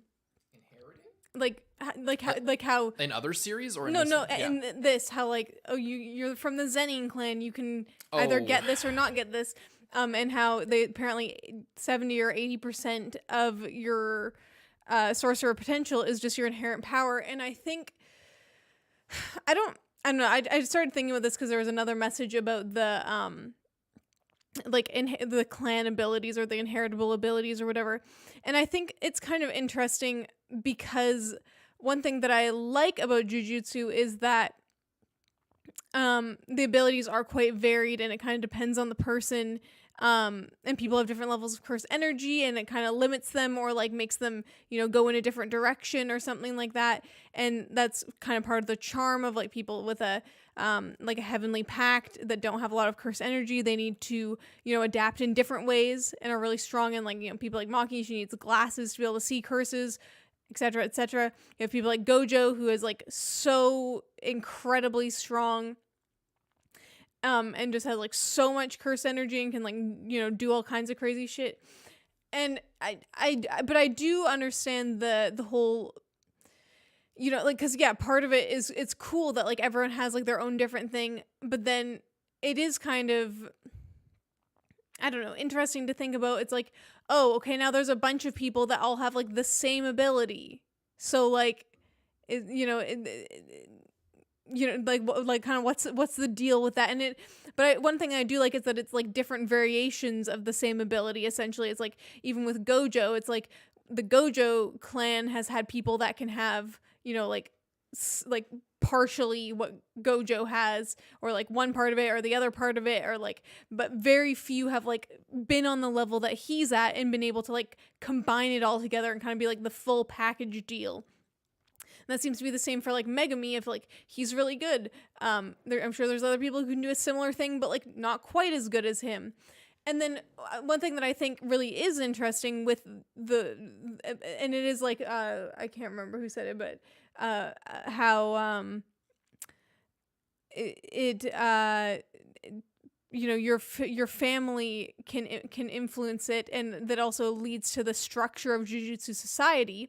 And that makes a lot of sense as well, because it's these families, they want to like grow and expand their bloodline so that they can keep surviving. And it also makes a lot of sense as like when you're like, well, there's these like 3 big ones, and then what about all these other people who just have random abilities and they're just coming out of nowhere and they're just here? And it's like, okay, well, people are dying all the time, so maybe someone like develops like a new ability and then they just die and it doesn't get passed down to anyone because they're fucking dead, so it doesn't matter anyway. So that's kind of an interesting thing to think about. And I have 2 things to talk about. I want to talk about the Zenin clan and Heavenly Pacts, and I want to talk about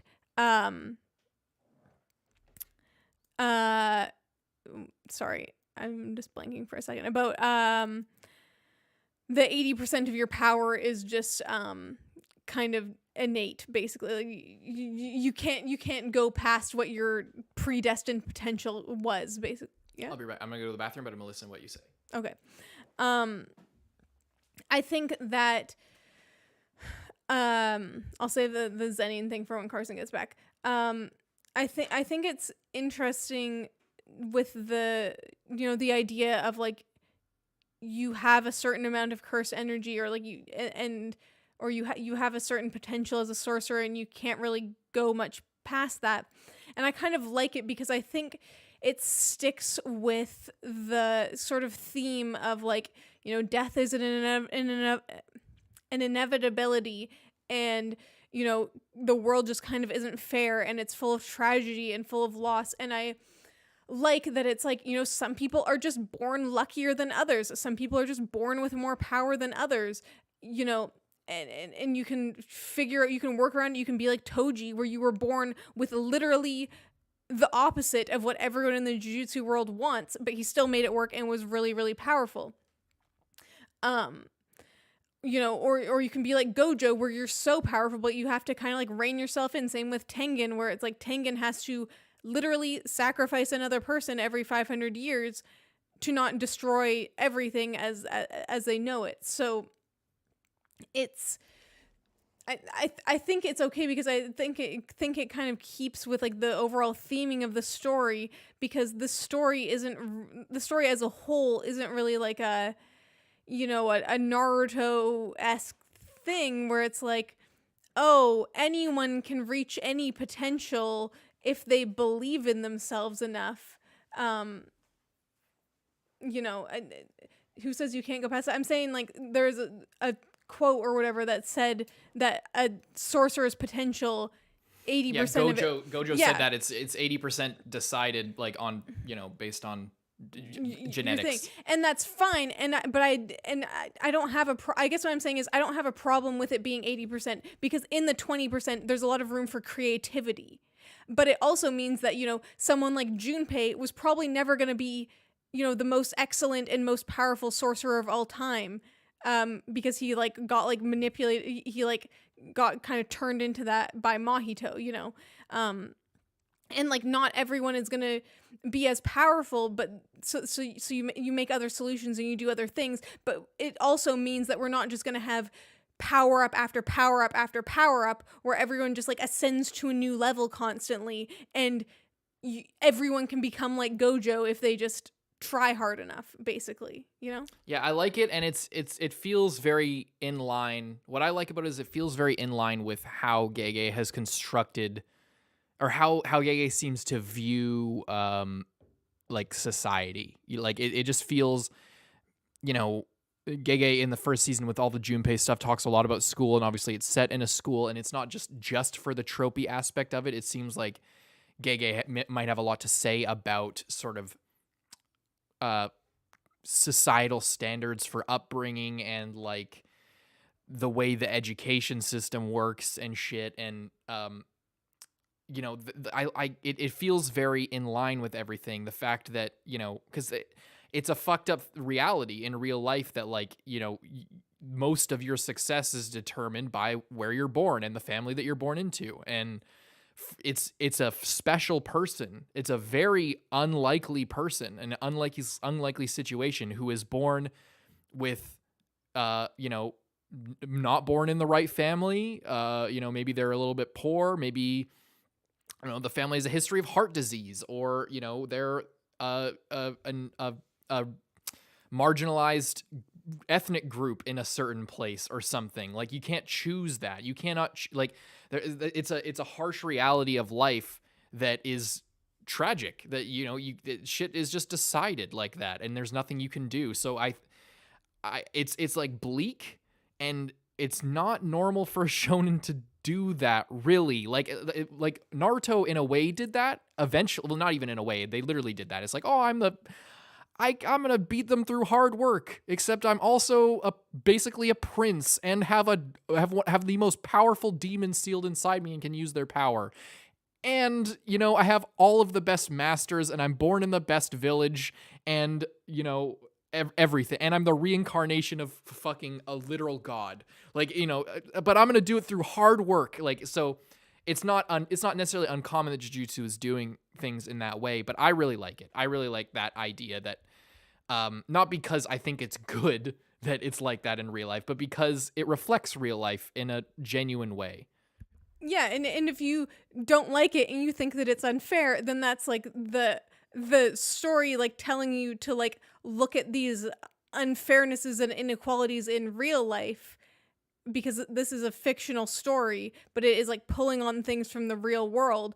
And a lot of the theming of the story is just like how brutally unfair everything is, and kind of like working to better that in whatever way you can, not through extremes like Ghetto, but you know, through being kind to your students, or like, you know, being nice to people, kind of. I think that's in a way it goes full circle with what Ghetto said at the end of this arc, in the hidden inventory arc, where, you know, are you powerful because you're Gojo, or are you Gojo because you're powerful? Like, you know, all of yours basically, like, you got lucky. Like, you got, like, you don't have a personality. You've had the luxury of being able to coast on your power for your whole life. You're born into one of the most prestigious families. You're the only person in hundreds of years to be born with the best fucking abilities available to anyone. And you don't have any morality to back it up. You don't even have the heart to or not even the heart. You don't even have the wherewithal or the need to consider these things. That's kind of that in itself is Gege commenting on the same sort of idea that everything is just, you know, you either have it or you don't, and it's unfortunate. And you can get a long way with hard work, but nobody in this world is going to be, no human in this world through natural, you know, no possessions, no heavenly packs, no crazy shit is going to be as powerful as Gojo. That's why the entire enemy plan is to separate him. It's like nothing can happen unless we separate him. So, yeah. And that's, I think it's interesting. The other thing was that I was going to talk about, and no spoilers, and we haven't really gone into this too much in the story, and we haven't really learned too much about the Kamo clan or really anything about the Gojo clan, other than the like 2 people mentioned from the Kamo clan and then literally just Gojo. Like we haven't learned anything about the structure of those. We've learned except possibly Tengen-sama, which is a theory of mine. That's a theory, but I'm going off of like what is confirmed in the show to base off of what I'm going to talk about next. Because I'm pretty sure we talked about this before as well, when we were talking about some other things off camera, about how it seems very interesting that the Zenin clan has seemingly a very high percentage of children that are born with heavenly packs. And I mean, yeah, we've seen 2. That's a pretty high percentage. Like, basically, well, I guess Mai doesn't have a heavenly pact or anything, but she is extremely weak. And it is just interesting to me. And okay, I know we've seen 2, but that's what I'm saying. I'm saying, like, we don't know too much about this, but we've seen 2 people from the same clan that both have this thing. And then one person that doesn't quite have it, but is still really weak and just kind of got the shit end of the stick on that one. Yeah. So I guess what I'm saying is it's interesting, and I would like to know more about that, and if it is like a thing within that clan that like in exchange of like, oh yeah, Mechmaru.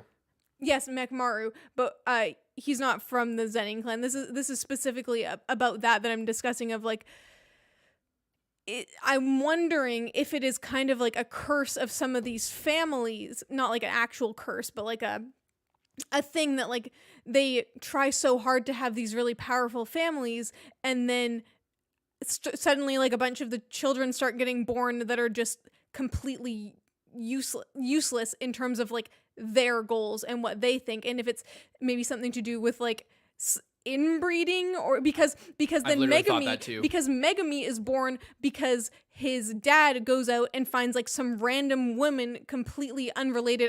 As far as I know, she wasn't a sorcerer or related to sorcerers in any way. She was just like a normal person. And then Megami is born and he's really powerful. Meanwhile, it seems like, people like Toji himself and like Mai and Maki are born out of possibly arranged marriages, given the way that their clan treats women.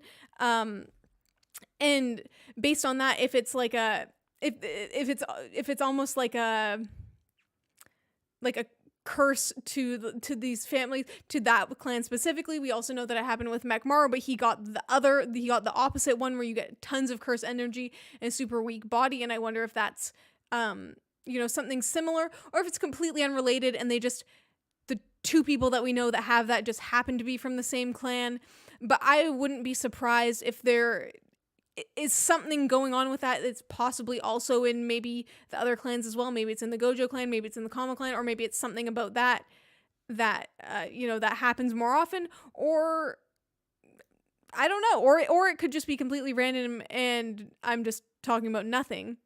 But you know what I mean? Yeah, I do know what you mean. I've thought about that, and this gets into, oh shit, no, my glasses flared on the inside, and I thought that the whole screen just went white for a second. Sorry, because there's light coming from over there. Anyway, sorry. I thought about this as well with the whole the Heavenly Pact stuff. I think that there's more to it. I have it's not even a full theory, I would say. It's just like a what if. What if I guess we're getting into the theory territory now. What if Heavenly Pact, reverse curse energy, blessed energy? What if the people without any curse energy, they can't use this very well defined, they can't use curse energy, but it's also the reverse curse energy is not as common, but it also might be that because everybody's so focused on, this is kind of like this is where like analysis kind of gets into it. It's like, I think that a big part of why reverse curse energy is so few and far between is because shit's so dark, shit's so negative. Everybody's focused on the negative. Everybody's focused on the bad shit. Life is tragedy. You have no potential. Fuck you. But then there's like, what do you have to say? Sorry, this is what I was thinking of in your rant about Gojo and his powers. This is what I had been thinking of like how there's so much negativity and it's so easy to like focus on. It's like such a basic thing of like, it's so easy to focus on the negative, and it's a lot harder to like try and find the positive in this world where everything is super unfair and everyone is dying and it's all just sad and horrible anyway. And that's why there's so many curses, is because everyone is just feeling like shit all the time. And it's the same thing that Yuki was talking about of like, oh, if we could just like make people be happier, then there would be less curses and that would like help solve the problem. If we can get rid of all this negative energy that is flying around, then we won't need to be killing ourselves every day to fight these things. And it comes back, but it's because it's a lot harder to look to do that, to like take all these negative things and like find the positive thing in them. Well, that's the interesting thing about the whole integer system and about how cursed energy is negative and why it plays into this sort of what if that I'm describing, is that Gojo described when Gojo was describing the breakthrough of being able to use purple and by being able to use red because of reverse curse energy, which is what's the opposite of a curse? It's a blessing. Like how when Megumi was given to Gojo and how the cursed spirit was given to the cursed spirit, also named Megumi, judging by the dub, was given to Ghetto. So there's a blessing and a curse, because Megumi means blessing, and I have a little bit more to say about that. But the whole this whole like negative energy idea, it plays into Ghetto's solution. Is if from mathematically speaking, what Ghetto is doing is Ghetto is multiplying the cursed energy. It is multiplying a negative thing by another negative thing, hoping to create a positive outcome. So that's what Gojo describes. So Ghetto is in a way doing exactly what Ghetto is doing. Is essentially what Gojo proposed and said how he figured out reverse curse energy by like. Are you like realizing what I'm saying, or are you? She just went like past me, and I had no idea what she was saying. Anyway, yeah. So with Ghetto is multiplying a negative by a negative, hopefully creating a positive where there will be less suffering in the world. And Gojo is trying to go the opposite direction, kind of, and creating positivity and getting rid of the negative energy by just eliminating the negative energy, by helping his students, by fostering a better world, etc., etc. And you're so itching. I'm trying to say something, and you're distracting the shit out of me. What do you have to say? I was just gonna say it's interesting like how you're talking about, you know, timesing a negative by a negative equals a positive, and that's what Gojo's doing. And it's interesting because when you times like a positive by a negative, then it becomes negative, right? When you take a positive and times it by a negative. Correct. So that's what's really interesting as well, kind of with what Ghetto is doing, like overall, is he is like using a negative thing to try to get a positive outcome, and it is just making a more negative outcome, basically. Like he is like, I have this good thing that I want to achieve, and I will use only bad ways to get it. And then it like creates more like negativity, basically, on like a metaphorical or like grand scale. Right. Well, and then now Ghetto is what we think is a possessed guy who is puppeting Ghetto's body, is trying to basically go to zero, basically, or feed in way more to this multiplication, and just because they're all about like making more cursed spirits and or making so that cursed spirits like rule everything. So either trying to like make it zero, like go in either direction and just destroy everything, or trying to go more into the cursed energy thing. But what was I saying in terms of the is the whole idea of a blessing? So yeah, back to have the heavenly pact thing. Why is it called? It's called a heavenly pact. And there's cursed energy. So a reverse cursed energy, whereas a cursed energy unit is a negative number. Reverse cursed energy is a positive number. It can heal things, or restore things. And so if you think about it, it's basically a blessing. Megumi's name is blessing, and so this is like the what if possibility, where like what if the reason, like I kind of said this already, but what if the reason that Toji or people with Heavenly Pact can't use cursed energy is because they can't use cursed energy, but normal people can't use blessed energy. So there's not this there. It goes back to the whole Jujutsu Society thing, where maybe this whole like system and this whole way that everything has been set up in this like stagnant, calcified shit. And the way that everything is run, all these families trying to jockey for power, all these people trying to like ruin people's lives to get ahead, all of this negativity everything is based on negativity. Everything is about learning about negativity, learning to control negativity. Maybe the reason why the people with heavenly pacts, maybe either people with heavenly pacts or just normal sorcerers, can't use reverse curse energy or blessed energy is because there's not a framework for it, like there is a framework for cursed energy, in which case Gojo's sort of mission is very important, because it's like it's creating that framework and creating this new world. And maybe he figured out literally what I'm saying when all that shit happened, and reflecting on it. And that's why he's really trying to help everybody and create this good thing, is because he maybe in this lightning bolt moment where he becomes like enlightened with how to use reverse cursed energy, he realized maybe this is not just me. Maybe everybody could do this. Maybe, you know, the way to stopping all of this shit is not to try and fight the bad shit by fighting fire with fire. Maybe we just need to learn how to use water instead, and then everything will be okay. So maybe it's not just a thematic thing of him wanting to change things. Maybe like I went on that rant about things in the power system. It is reflected in that way as well, possibly. That's a what if. Yeah, that's a really interesting thing to think about with the whole whatever positive, negative, this and that, and the way that it goes. It's interesting when you do take something like this in this arc, and like further on with Gojo, back to something like Naruto. And I won't talk too much about it, but we had another discussion for Naruto about, you know, Naruto being too positive and he's able to just talk to anyone, but then a lot of people, you know, viewers watching and also people in the show don't like his methods because it's uncertain. We don't know. We can't stop this war by just being nice to each other. We have to fight those other guys.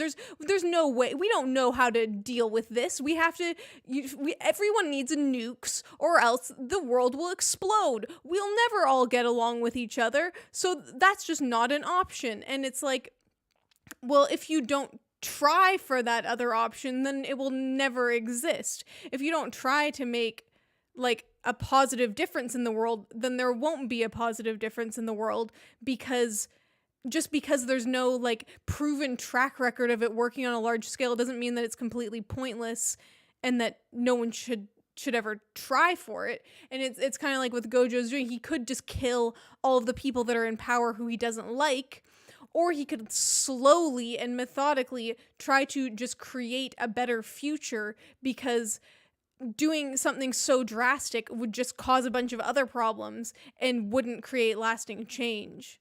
Although the other way is obviously a lot slower and not as certain, it, you know, could be better in the long run for everyone. Yeah, Jorge, you're 100% right. Yeah, I think that we're pretty on target with all this. At least we hope. I think we are. I think we're pretty well onto something. With all that shit. But yeah, back to what I was saying. I keep getting distracted from the whole so the theory idea here with all of that stuff about blessed energy and cursed energy, or reverse cursed energy and cursed energy, is that what if Toji so there's this idea, or this thing that has been brought up multiple times, that Sukuna is really interested in Megumi, and I think that might have something to do with what we've been talking about, this whole like reverse cursed energy or this blessed energy thing. I don't know exactly how, like, obviously, like it's certain that Sukuna is like very interested in Megumi and wants to know more about it or something, but we don't know what that is. And I think the fact that his name is Blessing and he's the reverse of a curse, and reverse curse energy is a positive thing, and reverse curse energy is something that people can't use, I think that is, I think that that's a big part of where things might be going. I'm just going out on a limb. I don't know, but I feel like it just makes the most sense with why else would Sukuna be interested in Megumi? I think, and I think that plays, I think I don't know. It's something with his birth, because I think that I think all of this shit, it has to matter. Like if the idea is like, if the power system is this connected to like this whole spirituality aspect of the show and the character arcs and things, there must be some connection there.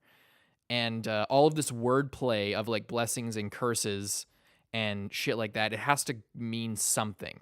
So that's kind of my theory with that. I can't really go as much further with that because I don't know a whole lot else, but I think that this whole like, but by the way, this arc being used as a way to explain what reverse cursed energy is to the audience, I think is really cool. I think it just adds a lot. It adds a lot to Gojo, him, like I said, him being really powerful and that making sense, and Shoko being obviously very important and stuff like that, and with Mahito as well, because Mahito uses reverse curse energy in order to transfigure people. That didn't make sense to me in as like a thing until like we get the whole context and Gojo's like explaining what it is, and after thinking about it, I think that this arc is it's a very important aspect of it, and I think it reveals a lot about it. It reveals a lot more nuance about the power system, that there's like, you know, both two sides to everything. What else? Let's look through my notes here. Let me just look through my notes. Okay. I have a couple things. I'd mentioned Tengen being possibly a Gojo, an ancient Gojo person. also think, after rewatching, we looked through, and there was that one episode, I think it was episode 21. We looked through it in the rewatch. You can go check that out on our Patreon for $2 and get all the other VODs for all the other Jujutsu rewatches and get a bunch of other stuff. Patreon.com/BOLDcast. It's linked in the description. You go check out these VODs and hear our thoughts in a lot more detail. There's two things with Tengen. Tengen might be a Gojo because the only idea there is that, you know, the Gojo clan is super old and that there's no other clan that really fits this, like, the, you know, barriers and this manipulation of space-time, et cetera, et cetera. It fit that being in line with, it seems the most in line, if it's in line with anything, with the Gojo clan. And the fact that they mentioned that, like, Satoru Gojo is the first person in, like, hundreds of years to have all, like, these two main abilities of the clan, makes you think, like, okay, well, who was the last one? Maybe it was Tengen-sama, or maybe there was someone else and then there was Tengen-sama, or maybe Tengen-sama is just so fucking old that they're not related to anybody. Another theory with Tengen-sama is that Riko did get assimilated, or at least her body was used. It's hard to tell with the art style, but there was that shot of a person, of a genderless person with white hair, a bob cut, and a red streak going from here to here, as if they were shot in the head, kind of. Often when people die in anime, or either death or an ego death, if they have, like, dark hair, they come back with white hair. You see, like, Kaneki, you see Goku, you see a bunch of people. It's very common for, like, people who, like, again, this feeling, this sort of, like, transcendence, this acceptance of spirituality and death being a medium for that. The theory is that that person is Riko's body, or Riko did assimilate when they were shot in that chamber. It was close enough, and they died there, and they got integrated into, or assimilated into, Tengen-sama. And the whole thing with Riko is like, oh, I'm Tengen-sama, and Tengen-sama's me. I'm gonna assimilate it. I'm gonna tell him who's boss, and I'm gonna fucking take over. I'm taking over this bitch. And I'm saying maybe that happened, and maybe this whole thing with and also the idea with this is that we see Ghetto in season 1. There's that one creepy scene and how people get into that beach place. First of all, it's a beach. Where was the last place that, like, that Riko had a good time and, like, felt alive and a person? It was the fucking beach. And how do they get there? They get there via a very similar, if not the exact same, door system, where it's on the fucking the storeroom and to Tengen's place. It's Tengen uses, like, a random door or some place on the campus. There's, like, 1,000 fucking doors, and it changes all the time. It's like a security measure. So what they do is they switch it around, and that's exactly how they get to this beach, which is, again, a beach, which is where fucking Riko had her best time. And then we see this person who's about Riko's height, has white hair instead of her dark hair, has a color streak like this. It goes around the back, so maybe it's not having to do with the gunshot, but she was shot in the head, basically where this shit would be, you know?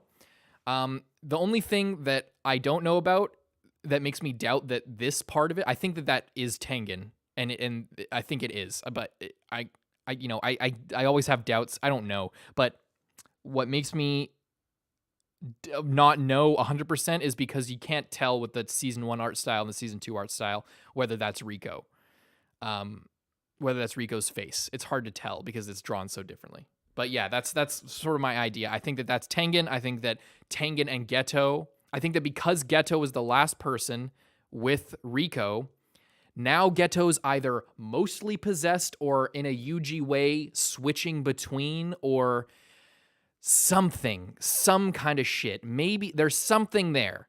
I think that their connection in this arc that was established between Gojo, Ghetto, and Tengen, the fact that Tengen was, like, asking for them to do it, the fact that Yuki said, oh, they must have found somebody else because the assimilation happened. So I don't know. So they found somebody else, or I don't know what exactly happened. She didn't say that the assimilation happened. She said Tengen is stable, which means the assimilation must have happened because every 500 years it needs to happen, or else Tengen starts to evolve. So either they got somebody else, or because she says Tengen's stable, and then she's like, could have been this, could have been that. I don't really know. Bye. Well, and that's what happened. She said that it could mean that someone was already born. I think it just means that they're. I took that to mean, and it could be a translation thing. I took that to mean that there is someone else in the world that can be used to be assimilated, whether it's already happened or whether it's about to happen again. There is not a single other person that can't be used for this, and therefore it is like really bad news. You know what I mean? That's why the whole or someone has been born kind of comes in, because I know, but it's uncertain, and I'm saying all of the other pieces of evidence factor into the idea why I am putting my eggs in the basket of that's Tengen-sama, and since we just went through this whole arc with Riko, it would be a big twist if Riko's assimilation did work. I think that would be a big twist. I think that for me at least, there is more things that point to that not being the case, such as Riko's body was removed from the scene, and if it had just been that would only really make sense if it had been like a spiritual merger where Tengen just. Who says it wasn't? I guess it seemed to me like I thought it was both.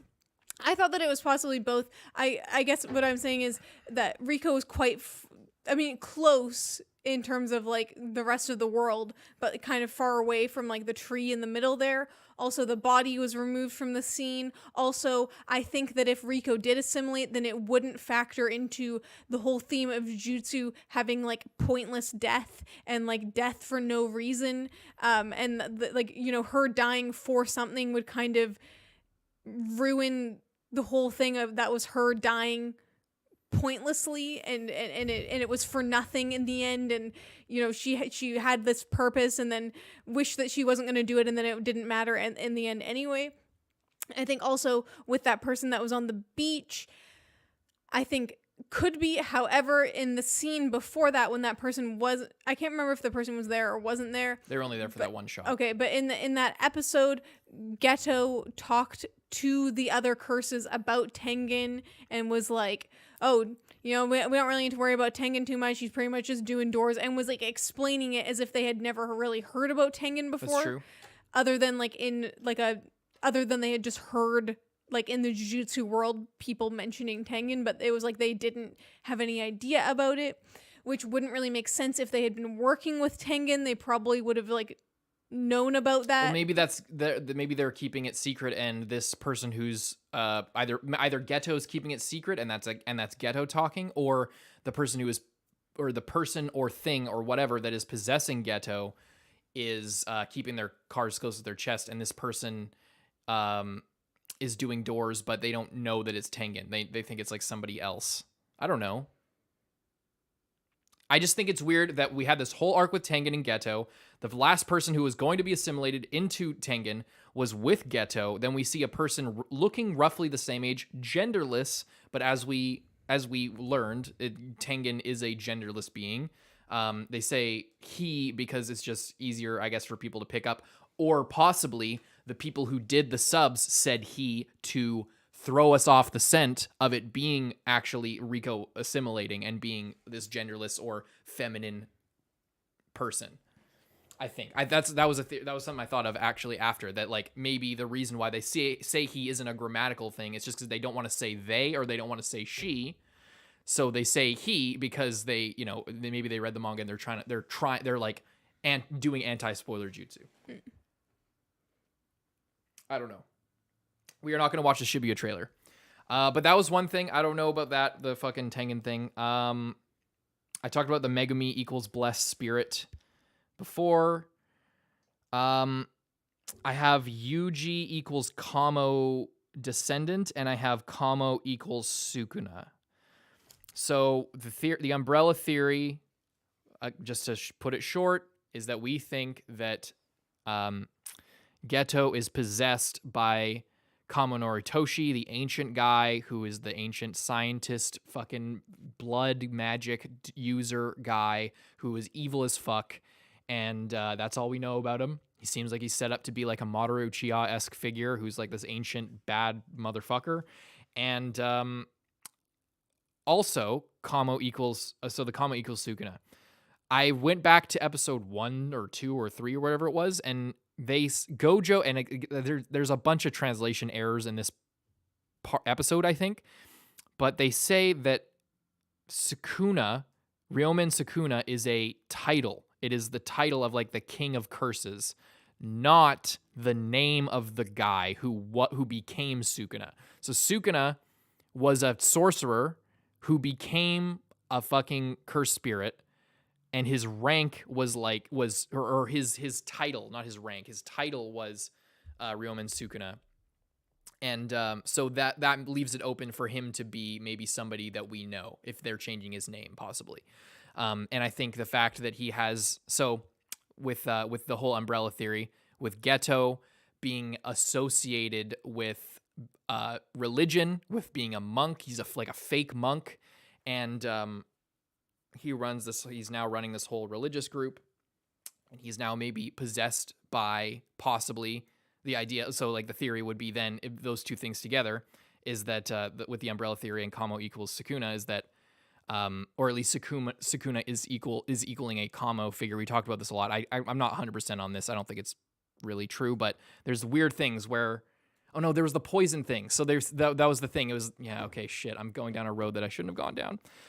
I thought that Sukuna was the king of poisons, but it turns out in that line in the first season when Yuji is fighting those fucking curses, that he is able to resist their poison. Not the subs make it seem like he is resisting the poison because Sukuna gives him a poison resistance buff. That is not the case.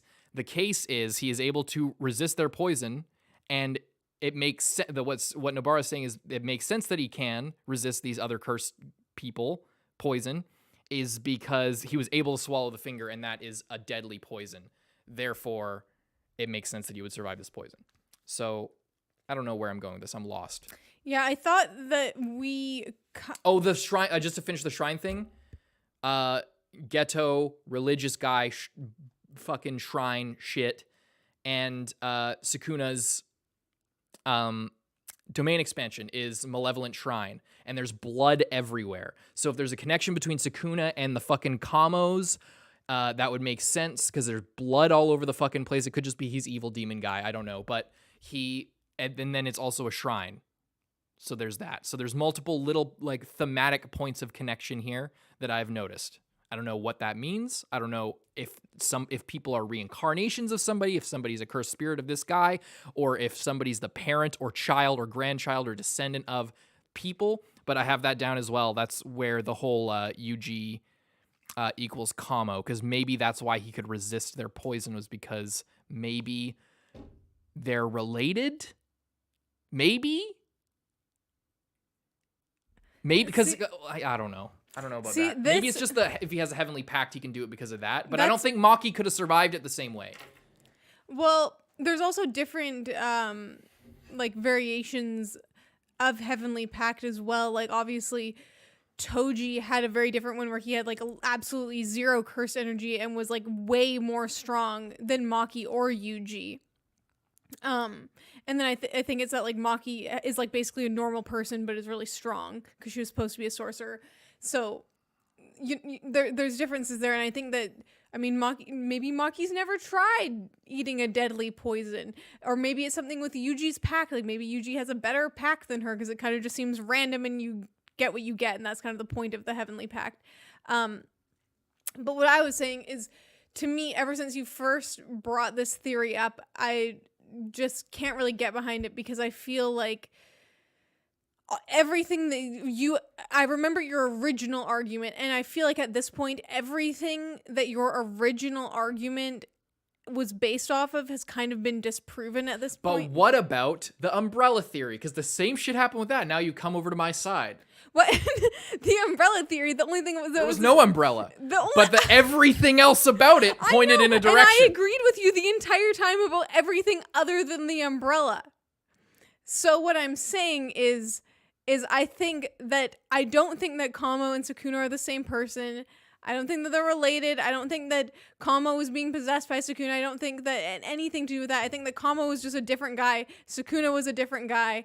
Yuji's being possessed by Sukuna. Possibly, Kamo might be possessing Ghetto. Could be someone else. They could have a different type of thing going on.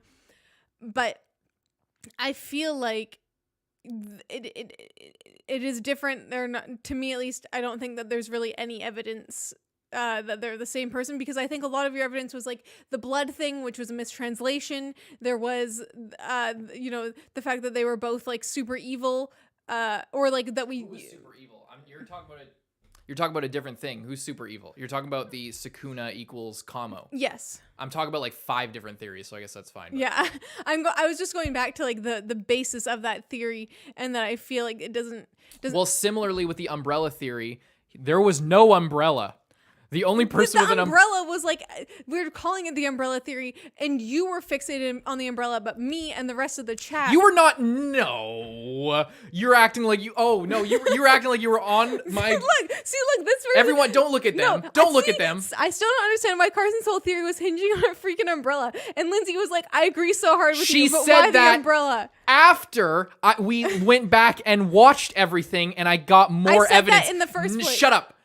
You did not say that in the first place. Go back. There's a VOD. There's evidence. Somebody go back and check this shit. There's no possibility. She was not on my fucking side. I was storming that beach alone, and you fucking walked over my corpse to claim it as your own theory. Fuck you. And the same thing's happening now. When fucking Sukuna or Yuji or somebody is related to fucking Kamo, come back here. Also, I just had a theory. What? Maybe Sukuna's not so if Sukuna's, I think there's some connection. There's some connection between either Yuji and Kamo or Sukuna and Kamo or something. If not, it might be Gojo, because Gojo has the 6 eyes. And who has 4 eyes? I rest my case. And this was the other thing. Is that and also wait, no, here's actually a thing, is because the evidence against that would be that Gojo would say they would know more about who Sukuna was. Maybe Gojo and his family know who Sukuna was because he was a Gojo. So they don't say that he was a Gojo because they don't want to be associated with that. So maybe that he is the cursed spirit that came from a Gojo person. That I actually don't really believe that. But it's just the 4 eyes and the 6 eyes. I think that's kind of funny, but that's it. Yeah, so... Back to what you were saying. It's, there's a lot to it. I think that it's not completely out of the question that Sukuna could be very extremely distantly biologically related to pretty much anyone, whether it's like one of the 3 major clans or Yuji in like a separate, like discontinued clan that like maybe used to be in power, because he's like thousands of years ago at this point. Is it important? No, go ahead. So I'm saying that not that it's out of the question that it could be really related, but I believe that this is the first time that Sukuna has ever possessed anyone, and this is like the first time he has like been brought back to life. So I think him and Kamo don't really have any connection to each other in like any tangible, real way. I think it's very real. There's something there. There is something there. I think that it would be honestly bad writing for a show to make like everyone connected to one bad guy. They're already connected. All of them are connected to 3 fucking families of people. It's like they're already connected thousands of years for like, I don't think it would be that bad writing. Because also here, like, remember we talked last discussion about the Yuta Yuji parallels, and between Jujutsu Kaisen 0 and the and like the whole setup and payoff of the main story, and how they mirror each other. How, you know, there's Ghetto and there's the March of 1,000 Curses and there's fucking, you know, all these things. They're all stacking up against each other. That was a big part of our evidence for the umbrella theory in the first place, is all of these mirrored connections between Yuji and Yuta and Ghetto, and how they all these influences sort of swirl together. What was I saying? I don't know, but no, I was good. I was doing good. Thank you, Priactos, for that. What was I saying? Umbrella. Wait, shut up. No, tell me what I was saying. What was I talking about? You were talking about the parallels between Ghetto and Yuji, and if you look at Jujutsu Kaisen 0... No, before that. You were talking about... What were you talking about? I was talking about that there was no evidence for them to be for them to be related. Like, you're terrible at this. Sorry. I was saying how I think that it would be stupid and like not as good writing for like the distant bad guy. Oh yes. No wait. So at the end, Yuta is, oh wait, you're related to blah blah blah blah blah blah, a distant relative. Oh wait, we're actually related, Yuta. Isn't that crazy? So again, these mirrored connections between Ghetto and Yuji and Yuta. Ghetto being the main sort of antagonist, even though he's probably not the same guy. Blah blah blah. In the main story, as he is there, they're setting up this like rhythm, this echo of the same thing. So if Yuta was the same thing as that, where he is a distant ancient relative of Gojo, possibly the same shit could be said about Yuji being the ancient distant relative of either Kamo or Gojo. If say he maybe, you know, whatever it is. I think it's Kamo, but that it would play into the same thing. Maybe it's like, oh, Yuji, your parents were blah blah blah, and then cut off, you know, the grandpa in the first episode who wasn't able to say that. I think that to me is probably the strongest piece of evidence, but for Yuji at least being related to one of these families, probably Kamo, if we're going with the umbrella theory and all that shit. Yeah, and the poison thing. I'm not saying that. I feel like I need to clarify what I'm saying here. What are you saying? What are you saying, really? I think that anyone could be biologically, normally through like a marriage and birth and everything related to anyone else. I don't think that would be bad. What I'm saying would be bad is I think that if Sukuna was like reincarnating or like repossessing, you know, Kamo and then When did I say that? You said before that you thought that Sukuna and Kamo were the Sukuna equals Kamo. That's what I was talking about. That you had an entire theory that Sukuna and Kamo were the same thing, or that Kamo had been possessed by Sukuna. Well, yeah, because then the theory. So that goes. So this is layered, and you're not giving it the credence and the respect. You're not giving me the respect that I deserve. Okay, I've been writing theories about this show for the last 5 weeks. Okay. I have seniority here. So,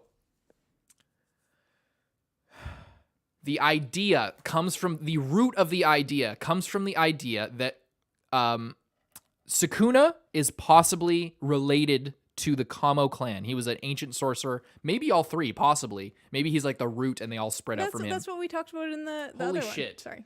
So, if you interrupt me one more time, I swear I'm cutting your mic. Okay, so if Sukuna, keep that shit muted. I swear to God. So Sukuna being a stop looking at chat. You're distracting me. She's covering her face. Sorry. So Sukuna being a Kamo person and have his domain expansion is a shrine. Ghetto, his shit is he's a religious figure and blood poison with the Kamo's abilities. They are a big part of their thing is poison. Okay, Yuji is resistant to poison. Ghetto is probably possessed. If these connections to poison, the malevolent shrine being a thematic connection to Ghetto, the blood being in the malevolent shrine, the ability to use, by the way, reverse curse energy because he heals people. Sukuna. Mahito says that he's able to do reverse curse energy, but he's not doing it. He doesn't do it to save Junpei because he already had the pact and that would be the only reason for him to do it. So he says, fuck you. Mahito thinks, he can't use reverse curse energy for some reason. There's something going on. No, he just doesn't want to. He doesn't have a reason to because he already made the pact. So he can use reverse curse energy. The Kamos can't use. That's also why I think maybe he's related to Ghetto, to the Gojo clan, possibly Sukuna. But putting that aside, that's a separate thing. With the Kamo shit, there's all this poison. There's blood everywhere. His death is kind of a part of the whole shit, I guess. But all of that, what am I arguing with you about? Yeah. So all of this, there's all these connections between Sukuna and Kamo is all like they're not real. I don't know if they're real. I'm pointing out all of these similarities or all of these seeming connections from my perspective. And separate from that, we also know that Gojo or Ghetto is probably possessed by somebody. So what if it's Sukuna? If there's the connections with the shrine and stuff like that, there's all the connections with Kamo. On the other tree branch, there's connections with possibly with Ghetto. It's not a strong theory, but I think it's pretty good considering everything. What's your theory, Lindsay? Tell me what you bring to the table. I see a blank page here. You haven't written anything down. This is filled with my notes and my theories. What do you have to say for yourself?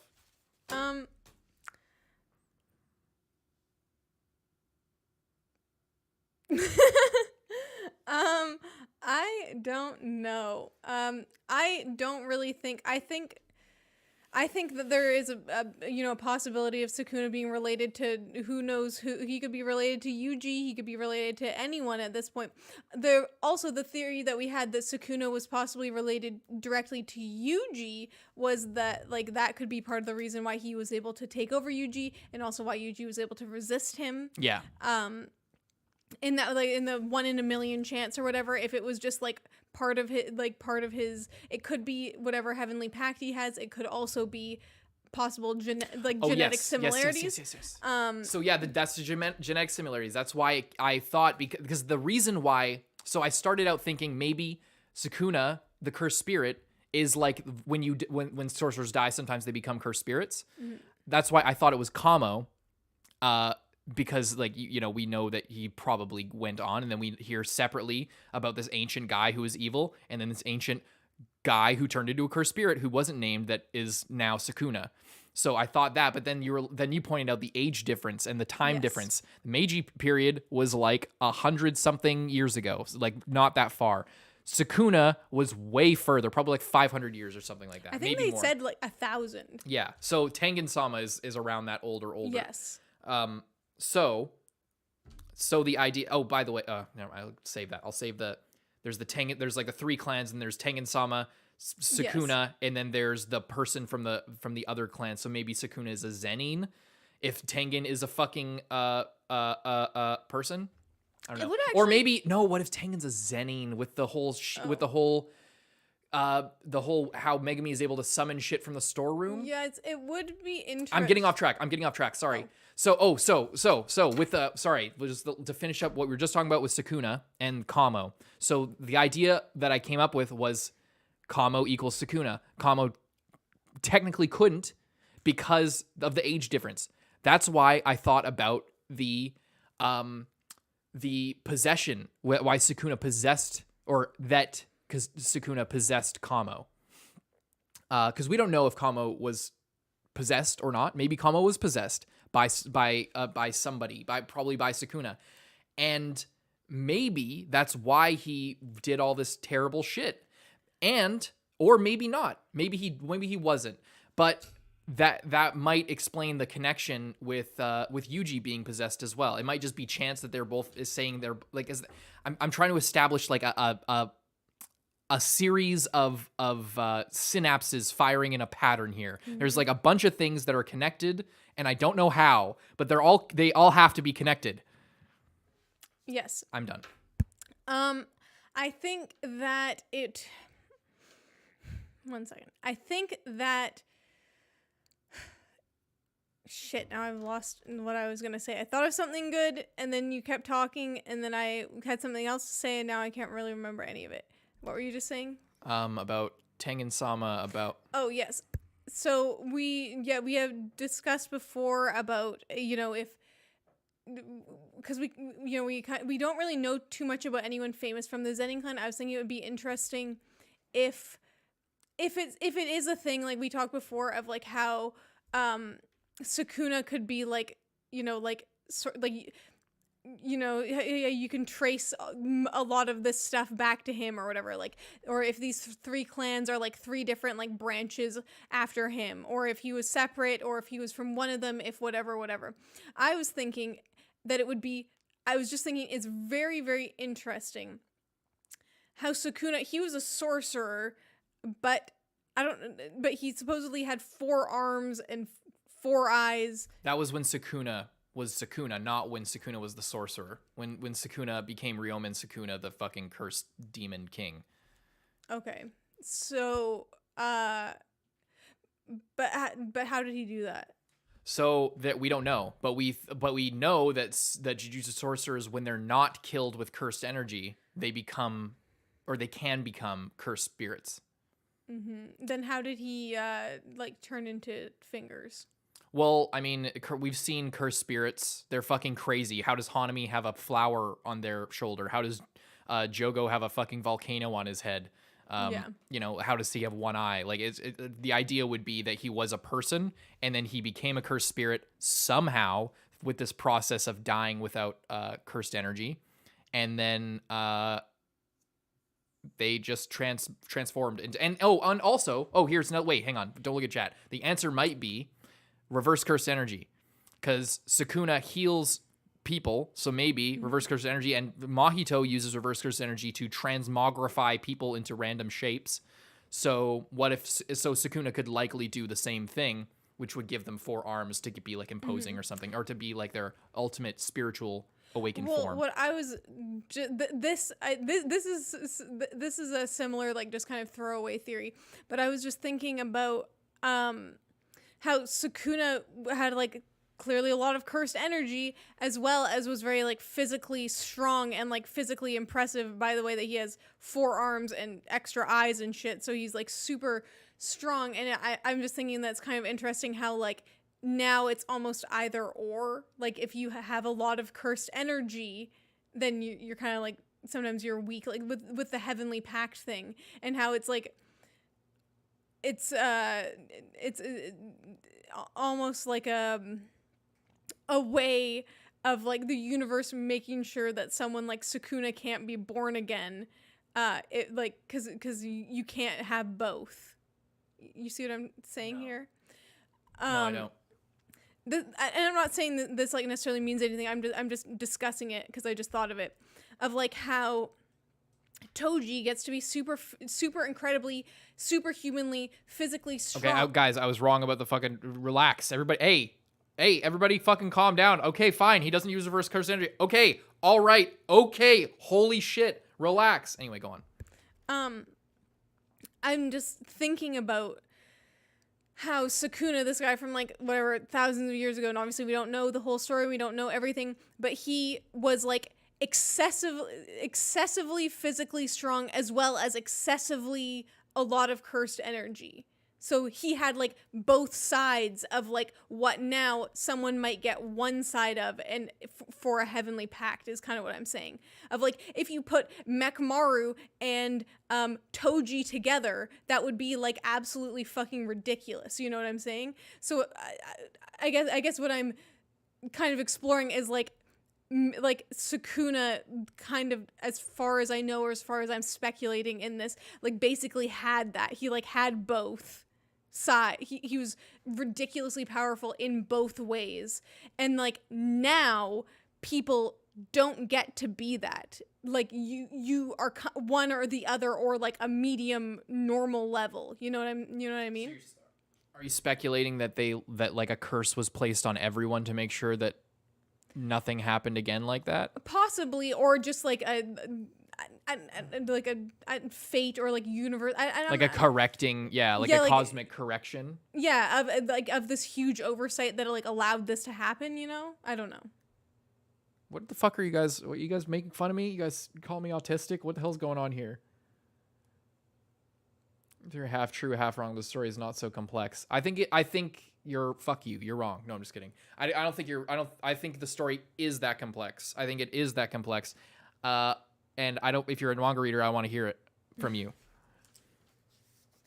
We're not going to watch the trailer. We said it already at the start. We're not going to watch the trailer because, as you can see, we're thinking pretty hardcore about this. So any information will be a spoiler to us at this point, because everything matters. Like, anything could be an influence. So thank you for the other donation. Yes, thank you, Projectos. Much love. Yeah, I think like, there are a lot of things that are connected. I don't know. I think maybe they have a point that some things are, like, a little bit looser like, you know, it's like, oh, if these two things are similar, then they have to be like connected in like a really meaningful way. I kind of am more along the lines of like they can still be connected, but like in a looser and more distant way, because like things can be similar in a story without being like directly related, you know, like, and if we have like these multiple, like, oh, there's Tengen, who is like the ancient pillar of good, and we have Sukuna, the like ancient pillar of evil, and I guess Tengen's like slightly good, more neutral, which is similar to Gojo. So you're right in like that connection. Is I definitely think it's like that. You're like enlightened, but you have to keep some humanity, or else it's dangerous for everyone else, which is also really good in this arc. Back to what we're reviewing here of this the hidden inventory arc, is Tengen and Gojo are very similar, and that like the whole thing is like Tengen, and you asked before, why does Tengen specifically ask for Gojo and Ghetto? Maybe it's because he is a Gojo, or like Tengen can see the problems that could arise from Gojo being what he is, and specifically wanted to humble him, or not necessarily humble him, but wanted to like show him like force him into a position to connect with his humanity, you know? Yeah. It's very well, yeah, possible. and that would make sense. That I think that tracks, honestly, because of Tengen basically saying, let her have the fun. Like they get a message, like Tengen-sama says, you know, let her enjoy all the time that she has at school or at the beach. Mm-hmm. I think it was at school specifically, but I think it also might have been at the beach. But yeah, like Tengen was specifically like, and then maybe that's why they were sent, was because they knew Tengen probably knew that she would have a good time before getting assimilated or dying if they could see the future, possibly. If they're, you know, if it makes sense that if somebody this evolved it was a Gojo, possibly, or at least somebody as powerful as Gojo. Gojo can manipulate all of space on a atomic level. So like, it would make sense that somebody could see time the same way, especially if they're that evolved, like 1,000+ years old. Mm-hmm. So I and the fact that they do show that compassion, seemingly, possibly compassion. Yeah, I think compassion. I think so. I think that Tengen, like is in a round of the state that Gojo is in when he has just killed Toji, and then he's like in the state of like, I could kill all of these people. Should I?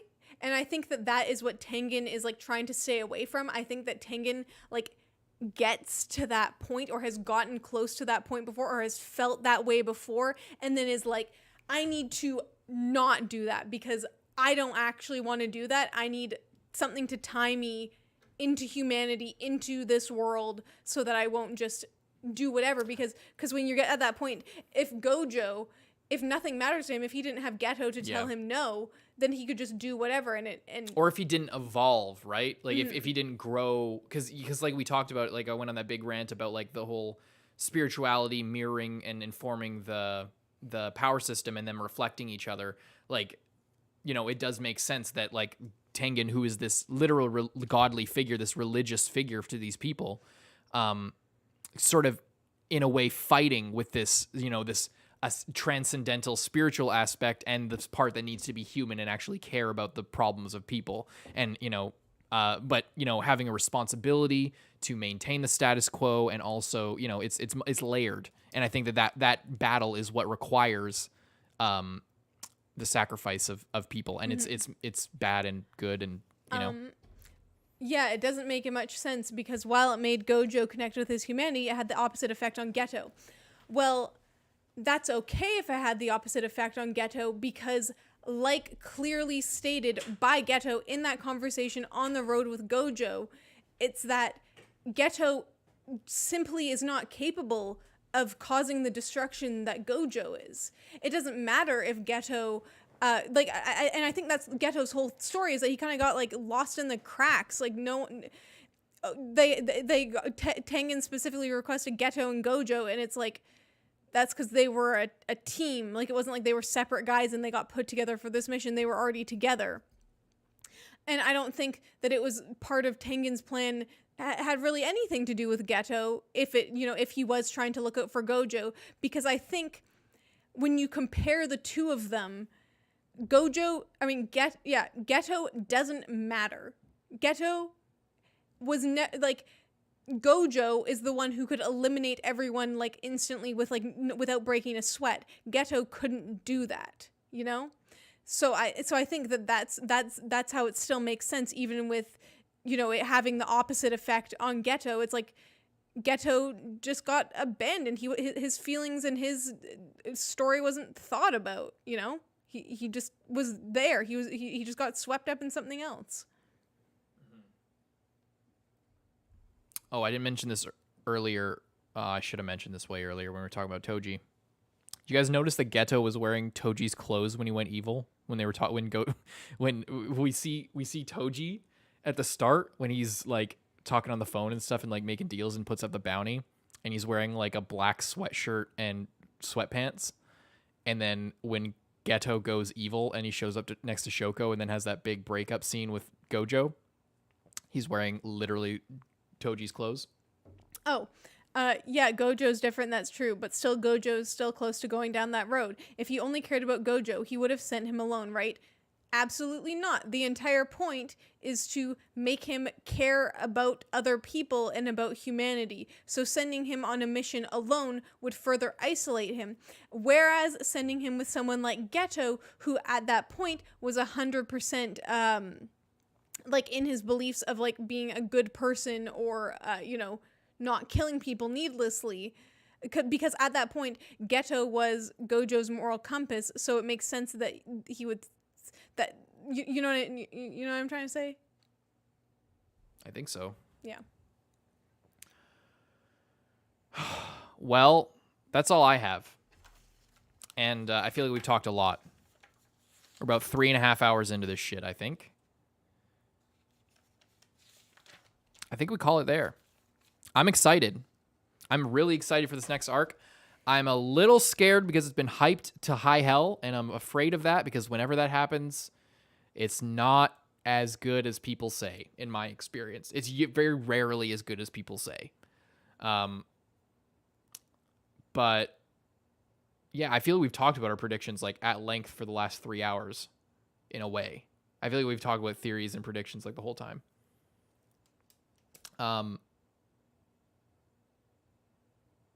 Yeah. It is, though. We'll see. We'll see. I'm not going to take your word for it. I'll take the show's word for it. I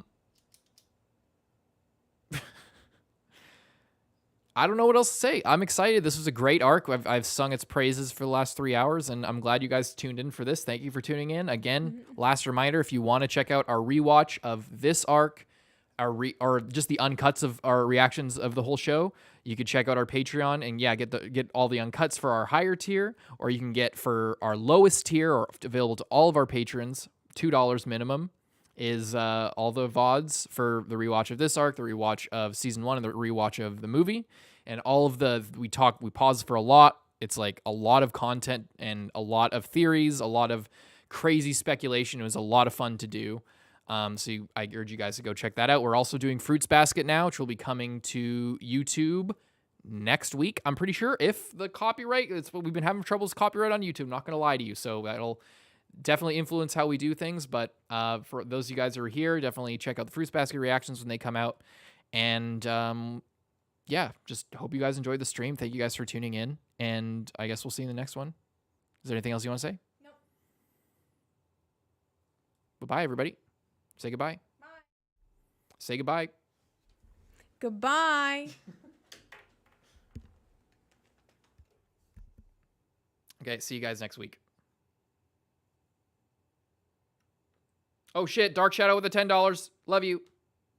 Thank you so much. Love you, love you, love you. Thank you, Dark Shadow. Holy shit. Thank you, and thanks, Project.